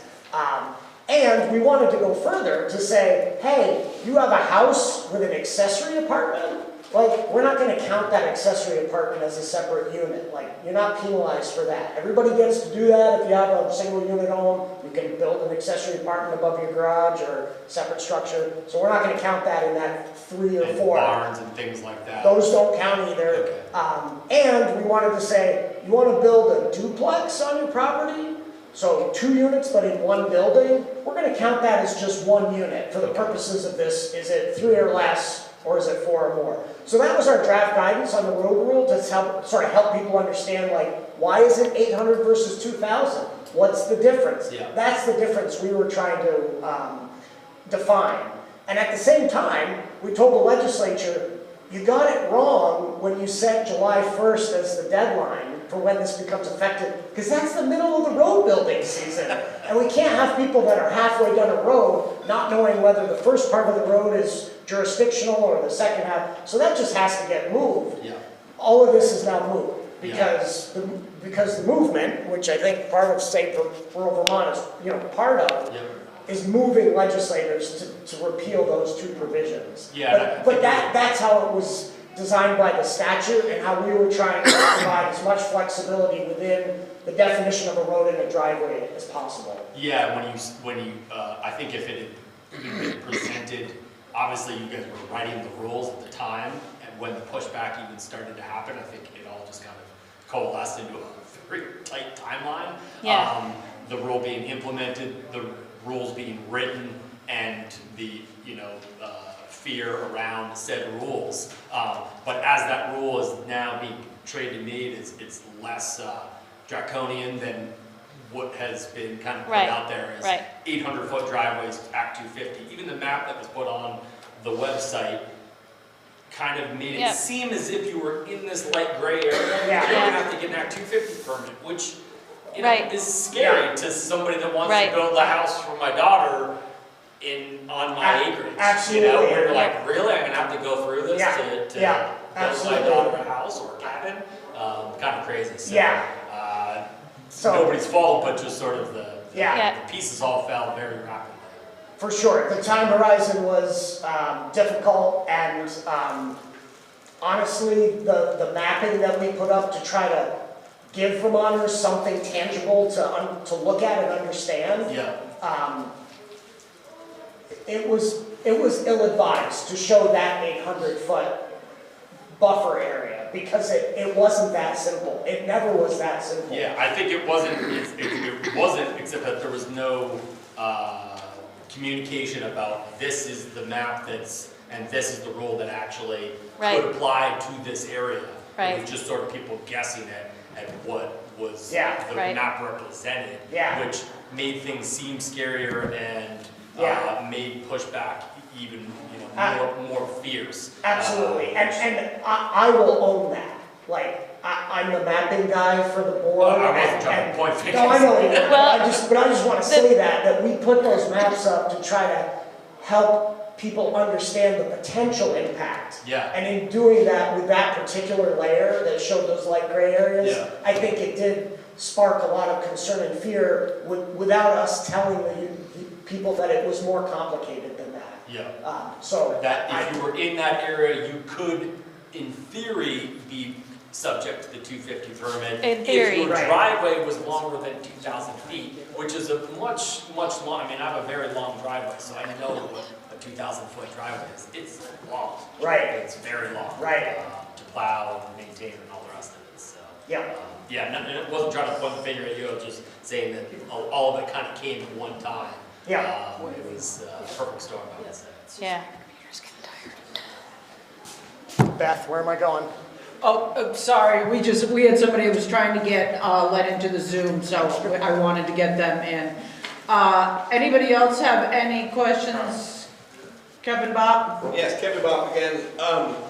Land Use Review Board has advised or proposed that they become the adjudicator of Act 250 appeals, take it out of the Superior Court. Can you tell me how it is that you handle those conflicts of interest and provide the same safeguards that a judicial court would? You want me to talk to you? So one of the tasks that we were given was to do a study, an appeals study, and provide a report with recommendations to the legislature on what to do with Act 250 appeals, whether they should stay with the court, whether they should go to the board, whether A&R permit appeals should go to the board, whether they should stay with, the court. So it was a broad mandate to do this study, and what the board suggested or recommended is a model that for the legislature to consider was to send Act 250 appeals to the board at a future date after this Act 181 rollout was finished, and to allow that the, municipal appeals they wanted us to look at too, and to allow an applicant to combine a municipal appeal with their Act 250 appeal in front of the board if they wanted, and finally to further down the road allow that housing appeals in Tier 1 areas could also go to the board. So, actually, Tier 1B housing appeals, and then all appeals in Tier 1A areas to go to the board. So this would be part of the reason that the board seeing appeals is, we felt an important consideration is that it would allow the board to have more, it would allow the program more integrity, because the board would have more oversight over the program as a whole. And we would see what the implications are of the policy sort of governance by the board. And so this sort of gets back to how Act 250 did exist for 20 years before it was changed to the environmental court. But in terms of conflicts of interest, it would be, board members that had conflicts wouldn't be serving on a case that they had conflicts with. So, go ahead, Kevin. I was concerned about judicial and legal protection. So Yeah. I'm not sure that I got an answer out Yeah. of how a non-judicial board that's not a member of the Yeah. bar can handle appeals. Okay. So, and Can I I- also have concern, if I may, that I believe you were on the Winhall Housing Commission and informed them that you had no conflict of interest while you were actively working on the development of these rules and the rollout of Act 181. I was on the commission for a little while, or committee, the housing committee, as a Winhall resident. But I don't, what do you think the conflict was? I'm just proposing that you informed the board that you had no conflict of interest. I'm not sure. You made a determination there. I'm asking you as a member of the board or as the land use And review board. I wasn't a member for very long. But you So- informed them that you had no conflict of interest while you were acting on this. I am concerned about the land use review board as a board handling judicial matters and how Right. you're going to protect citizens' rights. Right, due process. Yeah. Due process. Yeah, so we absolutely. would have, Constitutional yeah. due process. Right, I see this exactly. being And pulled so- out of the court system, which is very concerning. right. And I mean, I think Self-regulation. it's sort of like, local appeals going to the DRB, right? It's a step. There's still, and there's due process in DRB hearings, And so there are procedures in place that would protect due process. But the DRB is not And- adjudicating its own decisions. Okay, sorry to cut you off. Thank you, Janet. I have just another question. I just don't want to get sidetracked, Kevin. Okay. Go ahead. I'll use this You mic. can use this mic. We can keep talking, Kevin. All great questions. I had a question for Jane and Alex, and thank you again for being here. Awesome in the flesh. One of the discussions that happened in Winhall Planning Commissions, and to some extent, I was in a meeting in Manchester, and I hear it around the state, the fear-based lack of knowledge is kind of what I'm classifying this as. People don't know about the act, they don't know about the rules, they don't know about the maps. The more and more I'm listening tonight, it's more and more that half-baked scenario, and you are charged with a lot of tasks that are sort of arbitrary right now. But one of the questions I had, and I had suggested it at Winhall, was if you don't really know what's going on, then why not pump the brakes and tell your regional commission that you don't want to yet accept any of the rules and the maps. And in particular, one of them was about 1A and 1B and where it's supposed to be. And I'm going back to that because I think the implication of choosing a place for Tier 1B, in particular, a lot of these rural towns, puts this express lane out there for a housing authority to build up to 50 units of, quote, workforce housing, or really any housing, but it has to be designated workforce. I believe 20% of the units at least have to be designated workforce. One of the concerns I think that is out there amongst the state is that if a town designates an area 1B, it removes the local control over permitting. I know they still have to get a town permit, but it gives the state board, which is you, I believe, the right to say, we're going to reverse it and allow that housing to happen in that town. Can you clarify?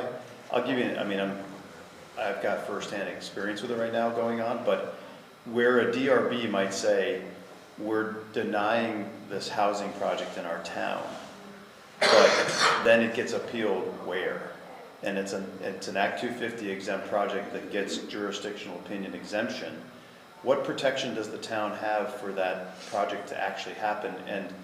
And I'll be honest, I feel like we're getting sort of crushed in the state by these nonprofit housing authorities doing these projects in places and building all these units that are getting tax abatements and getting express lane permits without much oversight. And tax abatements, I think, are a bad thing for a lot of these towns because it puts the burden of the taxes even more so on the other homeowners and taxpayers. So I hear it as a common thread. If we go with Tier 1B designation, do we give a housing authority that's a nonprofit entity the right to a project that we as a town have no control over preventing? Your regulations are the standards by which it would be reviewed by the appellate body. They would. Yes. And what is the appellate body? And I think I'm going to sort of... So right now, it's the court, and Kevin doesn't think it should be the board, and Is it the board tomorrow? no, it's not the board for... It's not the board, period. It's not the board, period, yeah. Give me that. Oh. The recommendation that we made that Kevin's concerned about is not going anywhere in the legislature this session. There was a bill introduced in Senate Natural Resources to do just that, to make the transition of appeals from the court to our board. And that bill never got discussed and didn't move anywhere. So And wasn't supported by the board. Well, in any case, It didn't reflect the board's recommendations. Janet's point, it's a hard no, Paul. So in a Tier 1B area, the only thing that doesn't happen for a 40-unit development is an Act 250 permit. The local level review happens and is the review mechanism. And if the town development review board or planning commission denies that project, then the developer has to appeal it to the environmental court, and then from there to the Vermont Supreme Court. And the only bodies that would decide that would be those two courts, and they would decide it based on your local regulations. Nothing that we promulgate, nothing to do with Act 250. And just know that the Tier 1B areas are opt-in.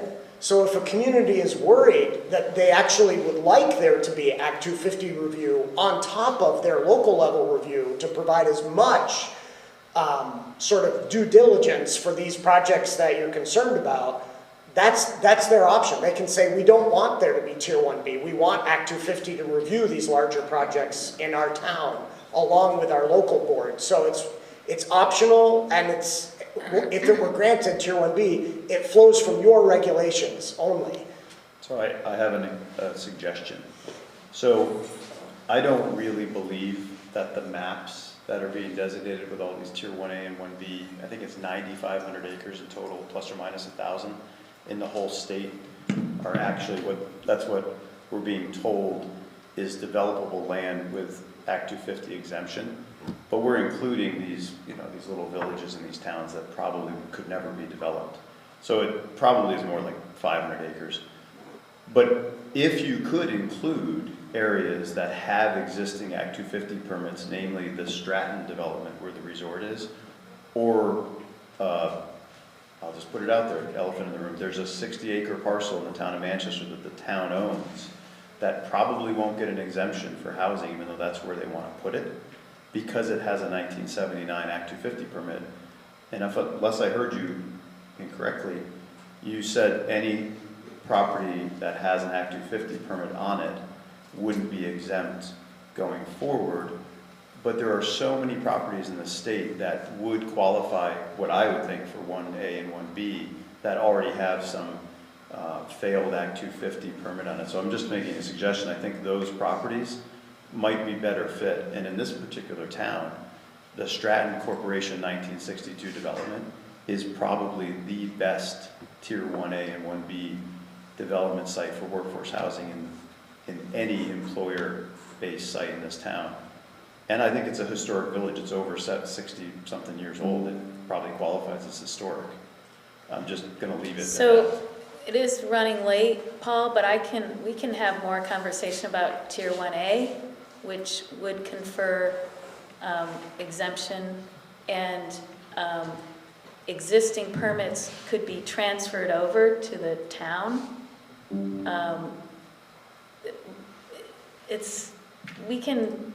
We can discuss this more, but I don't know how much longer you Kevin, want to go. I have somebody before you. Michael? Yeah, I wanted to follow up on my question regarding the criteria for public engagement that the LURB is enforcing on the regional planning commissions to qualify the regional plans as having meaningfully engaged. with the public. I didn't feel like I really got much of an answer on that. So we, it's a good question. In the last year, we have, I don't think we have provided guidance around that, and I don't think the statute necessarily says much about what the minimum standards would be, for instance. And maybe that's something that going forward we can develop, but right now, we're just going by what's in statute. Statute says you need to show that you've provided meaningful engagement. There is a definition of meaningful, is it a definition or there's something? There's a legal definition between meaningful engagement and meaningful participation. Yeah. In the rules-making process. I will send you both the report that we wrote for A&R when Act 154 passed, connecting people to power. Because a lot of this work's been done on what the state is supposed to be doing. It hasn't been widely circulated because 154 isn't fully enacted. It's been delayed twice in the last 2 cycles with the legislature. I'm happy to send you all that report, but it spells out all the best practices that locals and the Center for Whole Communities recommended for A&R to come into compliance with Title VI of Act 154. So And it uses the term meaningful engagement? Yes. Same term? Yes. That's And good. it's pulled directly from the Civil Rights Act of 1964, Title VI. Yeah. All Act 154 is bringing Vermont into alignment with federal civil rights law that's been on the books since the 60s. Yeah. But, I mean, that's something that the board in the future can look to develop guidance around. But for now, we set this process up and we are looking for these regional planning commissions to show us what their engagement plans were. And just going to planning commission and select board meetings and that's it isn't gonna cut it. But, but yeah, it does need more, probably more, needs to be more fleshed out in the future. But right now, I think, yeah, so. Thank you. Kevin, you're next. 2 quick things. First, in the elaborator, if you guys are going to follow up on systems, I think if Tier 1A is limited to municipal systems, maybe there could be an expansion to include fire districts and privately owned community systems that might be developed on suitable soils so we can build rural housing. Second of all, I am opposed to self-regulated organizations, right? This is not just land use review board, and your example of development review board reviews appeals of planning board decisions. You have a separate organization reviewing decisions that they weren't involved with establishing the rules to start with. So that's my concern. We have a number of them. Yeah.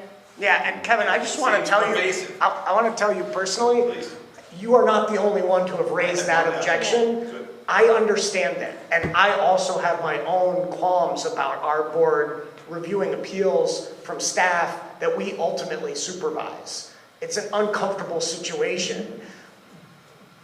But with that said, there were reasons why we made the recommendation, and largely, one of the big ones for me was that we felt we could adjudicate those appeals faster and more efficiently than the court is currently doing. Is the court making improvements because of the study and the recommendations we provided? They absolutely are. And so even if the legislature never touches that recommendation and it stays exactly the way you want it to stay, I think it was still a valuable exercise because we were able to point out to the court, if you made these couple of changes in your protocols, you could shave 2 weeks, 3 weeks off of, the initial appeal period and hold parties accountable to be clear up front rather than waiting until the last minute and dropping a bomb on a project that everyone thought was going to go forward. So I just want to, I hear you. I hear you. Yeah. And I think what you're saying is important. And that was the charge, was expediting housing appeals in particular, so. Again, we just can't get started. But there is a complaint about Act 250 that you generally hear, and that it is inconsistently applied across the state. And giving appeals of Act 250 permits to the board could be a way of addressing that inconsistency and providing better policy guidance to the commissions across the state. I have another question. Andrea? That's a great segue, actually, Janet, 'cause my question is related to the current Act 250 process and how Act 181 could create real reform, not just with the Tier 1B and housing issues. I think that's a separate, and we can agree that that would help for those projects. But where do you see, I mean, couldn't there be more consistencies across the districts in general, giving them more more of a box to stay within, more guardrails on their jurisdiction and on their opinions of projects, and I think also like the time frame, like you have to respond within so many. I mean, that's a requirement of several state permits, wastewater and stormwater. Like we must respond within 30 days, or it's the application's void. So I think timelines would be really helpful because an Act 250 permit going on for 18 months is absurd. Yeah, I mean, that's part of why the board was conceived. And I think, I think there may be a little bit of a feeling of relief among board members because maybe we can address some of these other issues that we didn't have time to address in the last year and a few months. That's great. So. Thank you. Elton and then Teresa. The rural general tier 2, so nothing in Act 181, there's no changes, it's just that's already developed rural land. Is that correct? Because you said zone 2 was nothing pretty much since zone 3 was dropping. Yeah, it seems that the way that the House Environment Committee is going is they're not going to be referring to tiers. But I don't know yet. That's just from listening to them last week, that seemed to be where they were going. And rural general doesn't have any implications for Act 250. Rural general, rural conservation, rural forestry and ag doesn't have implications for Act 250. Yeah, those future land use categories didn't determine where Tier 2 or Tier 3 areas were. They only determined where Tier 1 areas were. And yeah, if the repeal happens as we expect of both the road construction jurisdiction provision, the road rule, and Tier 3, then those areas that were Tier 2 would be Act 250 as we know it today. The same jurisdictional triggers for larger projects. Yeah. Perfect, thank you. Teresa? Well, I don't really know whether I should start with my negative comments or my positive comments, but I'll just go for it. Do you want a mic, Teresa? No, okay. no, I don't. She doesn't need it. So I just want to say a couple things. One is the timeline of, okay, what the hell is the rush? And especially, I just feel like, I've been to like several of these meetings. I haven't heard a thing.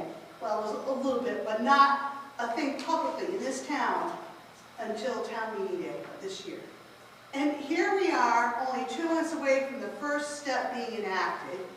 And I just think you've done a terrible job, the state I'm talking about, has done a terrible job of informing people and making them part of the process.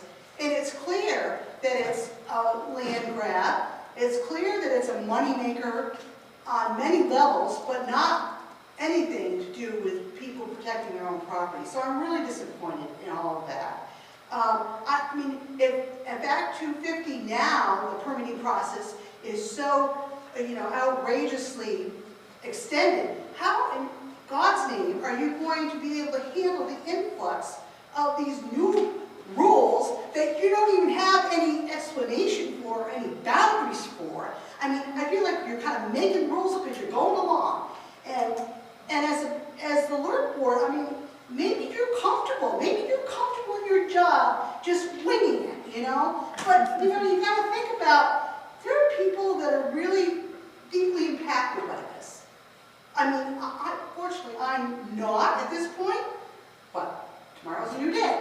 I'm just saying that I feel like it's a big shove down our throats. You have fewer answers than I've heard anywhere. And then I'd like to know, this my question, now that I'm done with my speech. My question is, what exactly are you doing with the information you're gathering from a session like this? Are you doing anything with it, or are you just like, well, those people in Winhall, you know, they were just kind of griping about this and griping about that, and whatever. Or are you actually going to do something with this information that you pick up? I hope you are, but I don't know. Oh, absolutely. Thank you so And much. Thank you, Teresa. thank you, yeah. And Teresa, we have been hearing this since we started last year.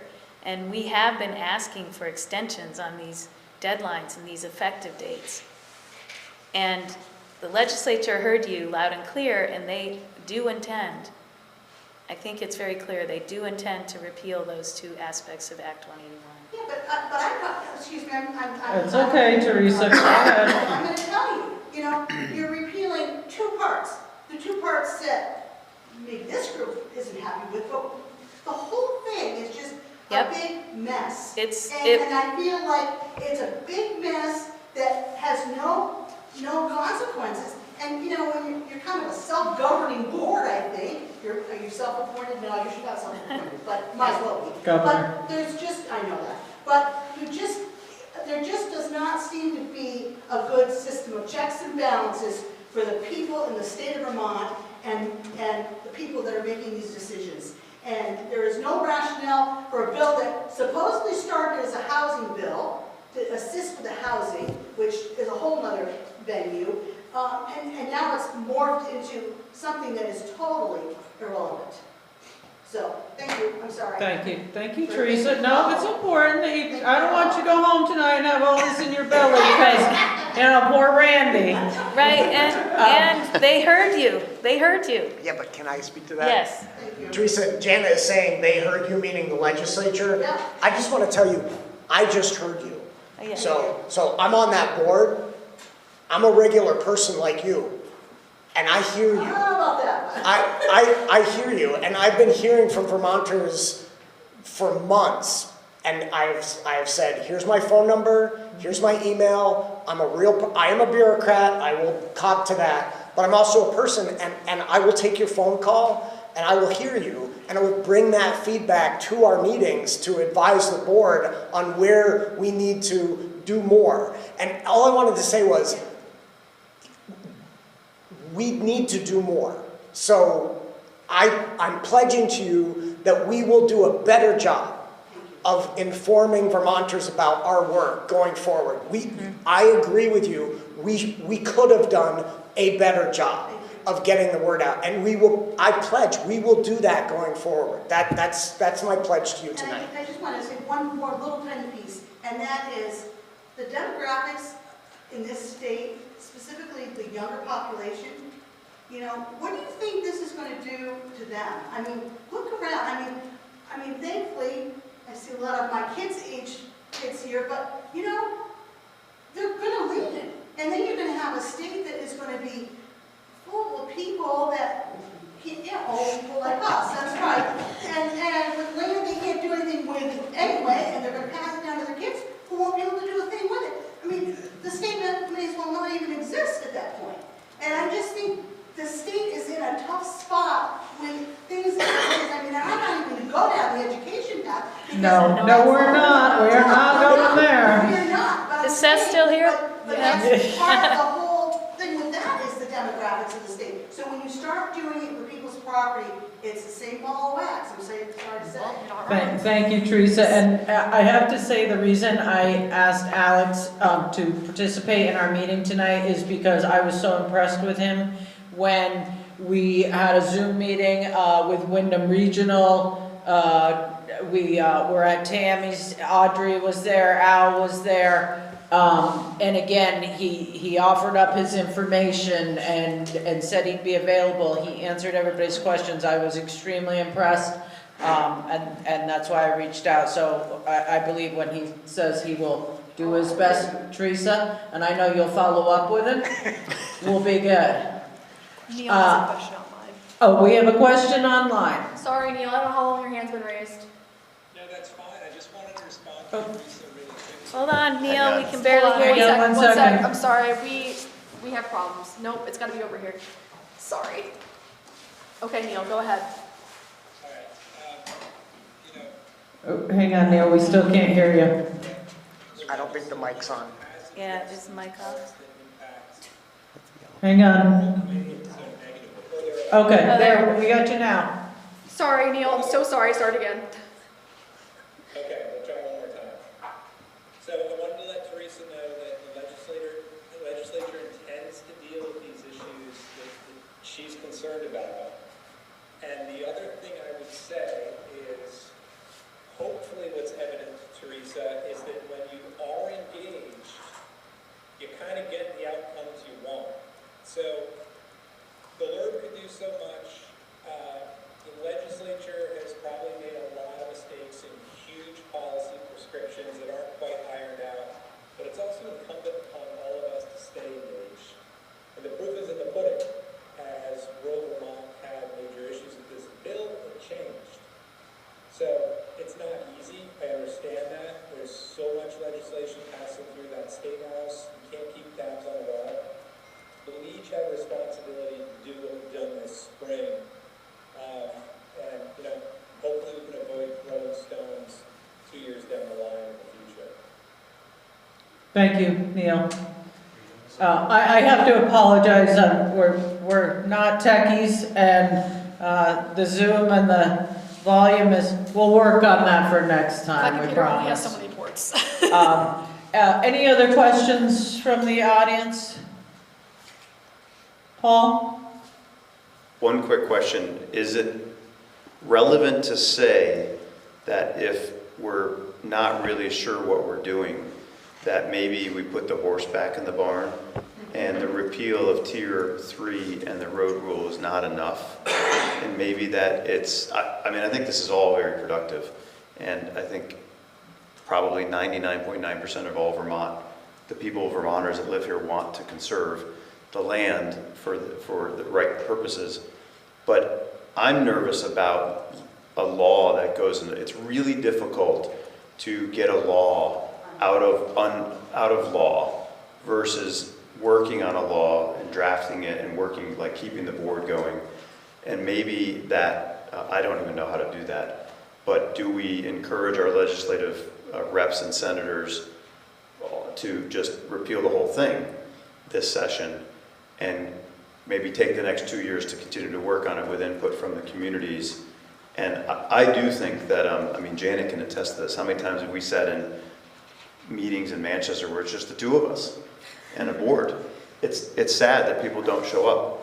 And I do think it's partly the fault of the Vermonters that don't show up to their town meetings, they don't show up to their planning commission meetings, they don't show up to the town plan meetings, the DRB meetings, and then boom, something's passed. You know I'm not that person, so just so you No, I know I'm staring at you, but I know it's not you. But we've had this cool, this grassroots thing that's gotten everybody's attention. I shouldn't say cool, it's not that cool actually. But it has gotten everybody's attention. It's united people. It's united people, and maybe it is the thing that's gotten everyone to come out and say, maybe you show up at your town plan sessions, finally, that we've all been going to for 20 years.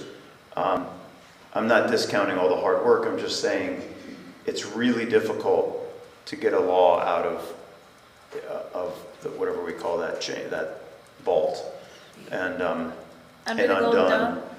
And I just don't think, I personally think maybe what I'm hearing tonight is that it's not just the repeal of those two pieces, but might be a wholesale repeal that gets us back to the drawing board and gets involvement and gets the trust back from, that I think we've lost trust in the State House. And I'd like to, I'm gonna throw it in there, this was all done post-COVID, where there wasn't a lot of human interaction with people. And then it all happened under a supermajority of control in the House and Senate, which we all know is sort of a bad thing. And we know it is at a national level, we know it is at a state level. And then lastly, the governor vetoed this act. And we all voted for this governor. So, and we're probably all gonna vote for him again. So I think it's a big piece of information to think about. Maybe it needs to be repealed and started over again. And then we can all take a breath, look at these maps, learn about it, and start over again with a balanced Senate and House with a governor that says, I support this.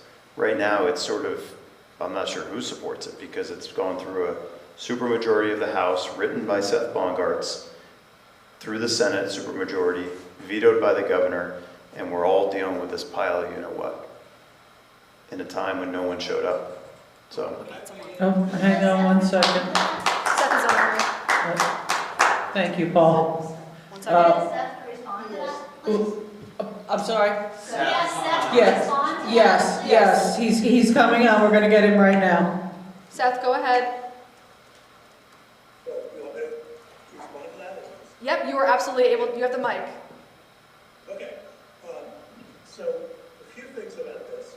It was a major bill, and it was actually very carefully crafted, with a ton of testimony from all across Vermont. We can't hear Seth. We can't I'm hear so him. sorry, Seth, we can't hear you, I'm working on it, I don't know what else to do.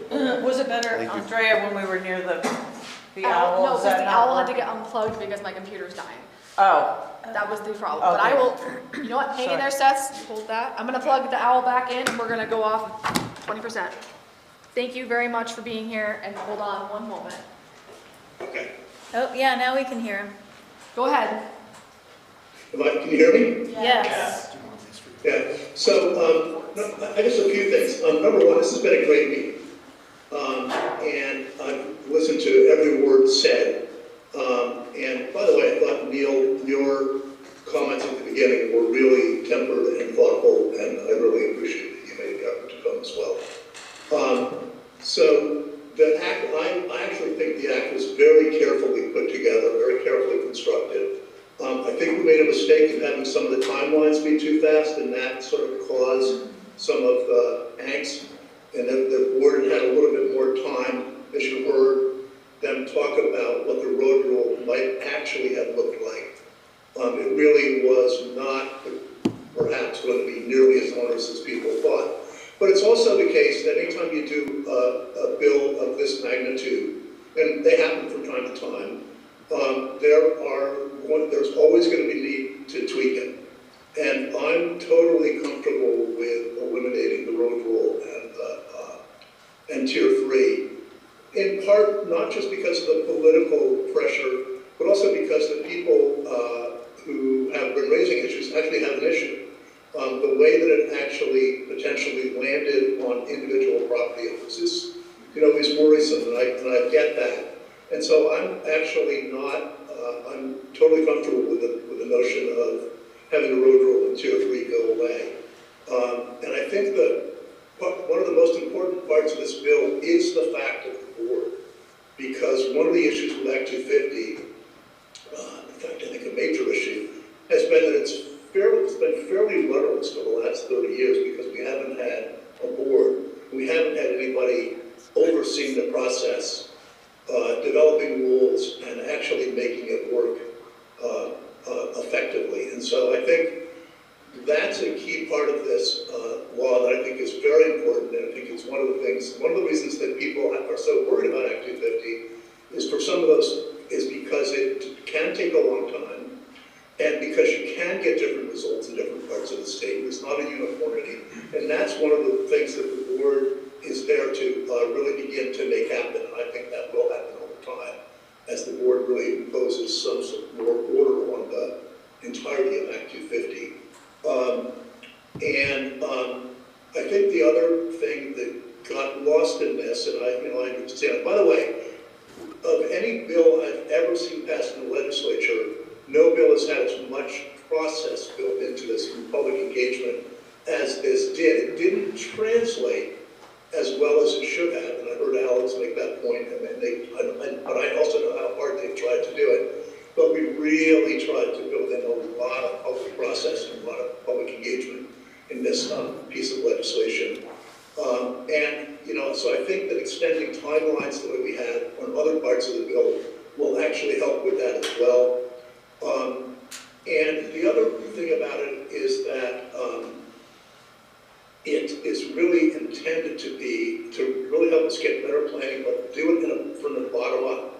And that was the intent. And again, that much more public engagement. So I actually think that these couple of issues that rose to the top have been a setback, not in terms of policy, I'm fine with that part of it, just in terms of public faith in the process. But I think that the board, and you've heard them tonight, and you've heard the kind of people they are, will be able to restore that and bring the process back to the bottom-up process that it was always intended to be.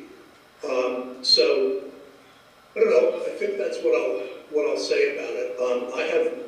I continue to have faith in what we're trying to do with the bottom-up process, with the board actually bringing order to the Act 250 process and helping to reduce the conflicts and the parts of it that scare people off from Act 250.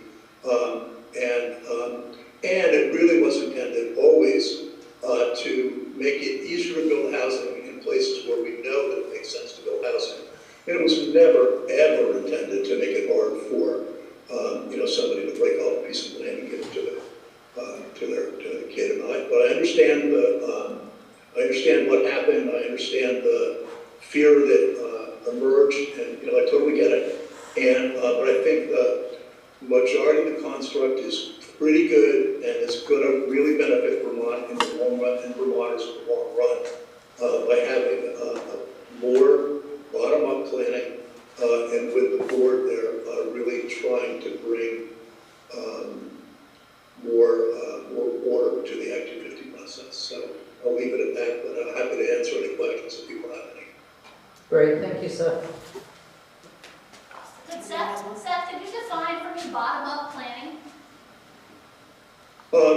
The local engagement and the thing being built upward from town plans. So, and Neil made the point just a minute ago about the need to be engaged in this. There's actually another element to this, which, and part of what we're trying to do is devolve authority from the state to the local level. And that's what 1A and 1B in particular are about. So it's actually, a lot of this is intended to be and trying to get to be at a point very different than the way it's been perceived. We've had a rocky rollout, but hopefully, as with the flashpoints kind of eliminated, we can go back to that process. But part of it was, this is the first time we've ever had Act 250 relinquish authority. The reality is, at this point, every square inch of Vermont is actually under the jurisdiction of potential jurisdiction of Act 250. If your project is of the size that triggers it. And this is the first time that the state has ever said, if you've done this at the local level, we're going to take the authority from the state and give it to you at the local level. And so that's really, number one, the bottom-up part, and also the devolution of authority. That's actually part of what's implied here, trying to get to here. But it requires Neil's point of people actually participating. And a lot of what we've been doing in other pieces of legislation has been to also encourage housing in the right places, and also encourage the public to be more involved and get involved in the planning process. For instance, with the notion of by right zoning, where if the zoning says you can build 5 units in a particular place, is to actually say to the board at the time if there's a hearing and some of the neighbors say, oh, I don't like that, is to say to the board, well, you know what, the zoning says that you get 5 units, you get 5 units. And what that really means is you better pay attention at the time that your town planning and zoning ordinance is being put together, because we're really moving to the point where people have to make decisions and not have the state make them all the time. So in some ways, it's the opposite of what it's been construed. Neil, do you have your hand raised? I do. I wanted to echo Senator Baumgart's a little bit and just respond to Paul directly, given the level of intensity of discussions I've had over the last month or two with the legislature and the Scott administration. I think that most Vermont civic organizations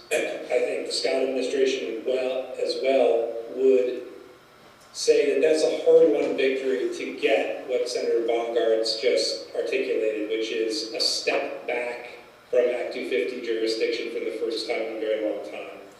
So, Paul, I would say there's absolutely no political will to roll back the whole thing. I think the LURB is considered a win structurally for some of the reasons Senator Baumgart's elucidated, and what's been happening with 1A and 1B. Now, I do hear loud and clear, particularly around some of the mixed-use development exemptions and other things, that there are policy issues within 1A and 1B. And I guess what I'm saying is there is not a snowball's chance in heck that that's going to be rolled back this session. And I don't want Vermonters to walk away from this process feeling discouraged, or that they were sold out, or the legislature is not listening to them. I think there's discrete policy changes that will happen into the future, and we can't walk away from this jaded and cynical.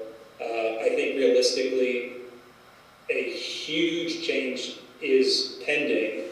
It doesn't mean more can't happen in the future. What it means is, with whatever, 4 or 5 weeks left in the session, this idea that we're repealing all of Act 181 is utterly untenable.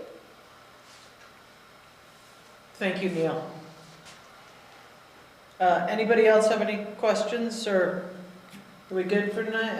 I'm sorry, Andrea, go ahead. I guess along Neil and Seth's ideas there, I just wanted to give a couple suggestions to the LURB and any of you that on the screen there that may, anyone here that wants to hear them.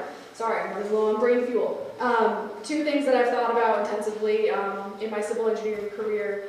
And I think I agree with you, Neil, that the Tier 1A and 1B has the right intention. I think I think it has the right intention in terms of developing housing. I think there's also an opportunity to look at all of the vacant homes that sit vacant in Vermont for many months out of the year. And there's a lot of Vermonters now capitalizing on short-term rentals, Airbnbs. We know that trend, that we've seen it since COVID. And I wonder if there's an opportunity here to, okay, we're going to give downtown villages an opportunity and give them some grant money to develop this housing.